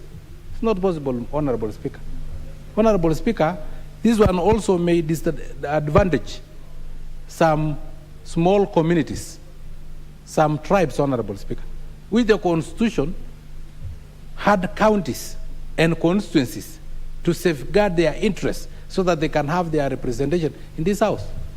I can take an example, Honorable Speaker, of Narok North constituency, which borders Nakuru, Honorable Speaker. Or even better still, a constituency of Kajiado North, Honorable Speaker. What will happen if today we decide that we have two communities, one living in the other county that is not cosmopolitan, and another one living in a county that is fairly cosmopolitan, like Narok? You can decide, since the other county that have only one tribe will eventually end up with a leader from that tribe, to transfer all the voters to the other constituency to have a voting masses or age or numbers to be able to vote for your tribesman. Honorable Speaker, this one transfer of voters, there must be have been a reason for limiting the transfer of voters to be able to have stayed in that place for more than 6 months, Honorable Speaker. Honorable Speaker, we have also to be genuine that we are over-legislating. We have laws in place. We have laws that govern election. It is only that we contest the apex of the election, Honorable Speaker. There is competition in the position of a MCA. We don't fight. There is competition in the election of members of parliament, senators, women rep, and governors. We don't fight, Honorable Speaker. So if we think we are curing post-election violence because of having this election bill, Honorable Speaker, then I'm sorry, it will not cure. Because, Honorable Speaker, why is it only one that is contested? Why was BBI all about curing that one position, sharing of power in that one position, creating a prime minister position so that we can massage the ego of the loser, while there are so many losers in county assemblies? There are so many losers, members of parliament. You defeated your competitors, and you did not share powers with them. You did not share salaries with them. You came in this house alone. But when it comes to the apex of leadership, we are trying to over-legislate. And I can say without fear of contradiction that it may not even be all Kenyans or all competitors. Because the only time that we had disputed election was 1997, 2007, 2013, and 2017. And there is a name that did not miss in those elections. There is a name, which I can say without fear of contradiction is the single denominator of violence. In 2007, we did not have any post-election violence. So, Honorable Speaker, to be genuine. The Honorable Sanko? Yes. You will have to withdraw that bit about the denominator of violence. Okay. Please. So, I withdraw and apologize, but there have been post-election violence in 1997, 2007, 2013, 2017. And it must be something that caused, because in 2002, we did not, we had a change of regime. Just hold on, the Honorable Sanko. Thank you. Just hold on.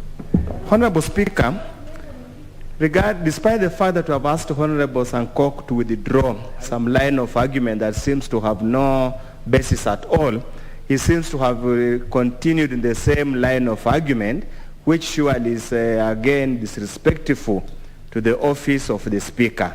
And secondly, probably, Honorable Speaker, he could be suffering from selective memory.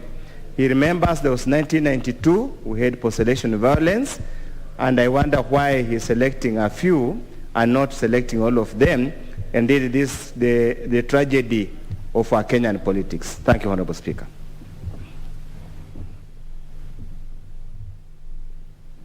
The Honorable Sankok, it is a right of every contestant in every election whether it is for this assembly or for any other election, to if they feel aggrieved, to petition, to challenge. It is a constitutional right for any of those. So let us limit Honorable Speaker, within those rights. I don't deny constitutionality of appealing a disputed election, but I am against post-election violence as a result of rejection of the outcome of election.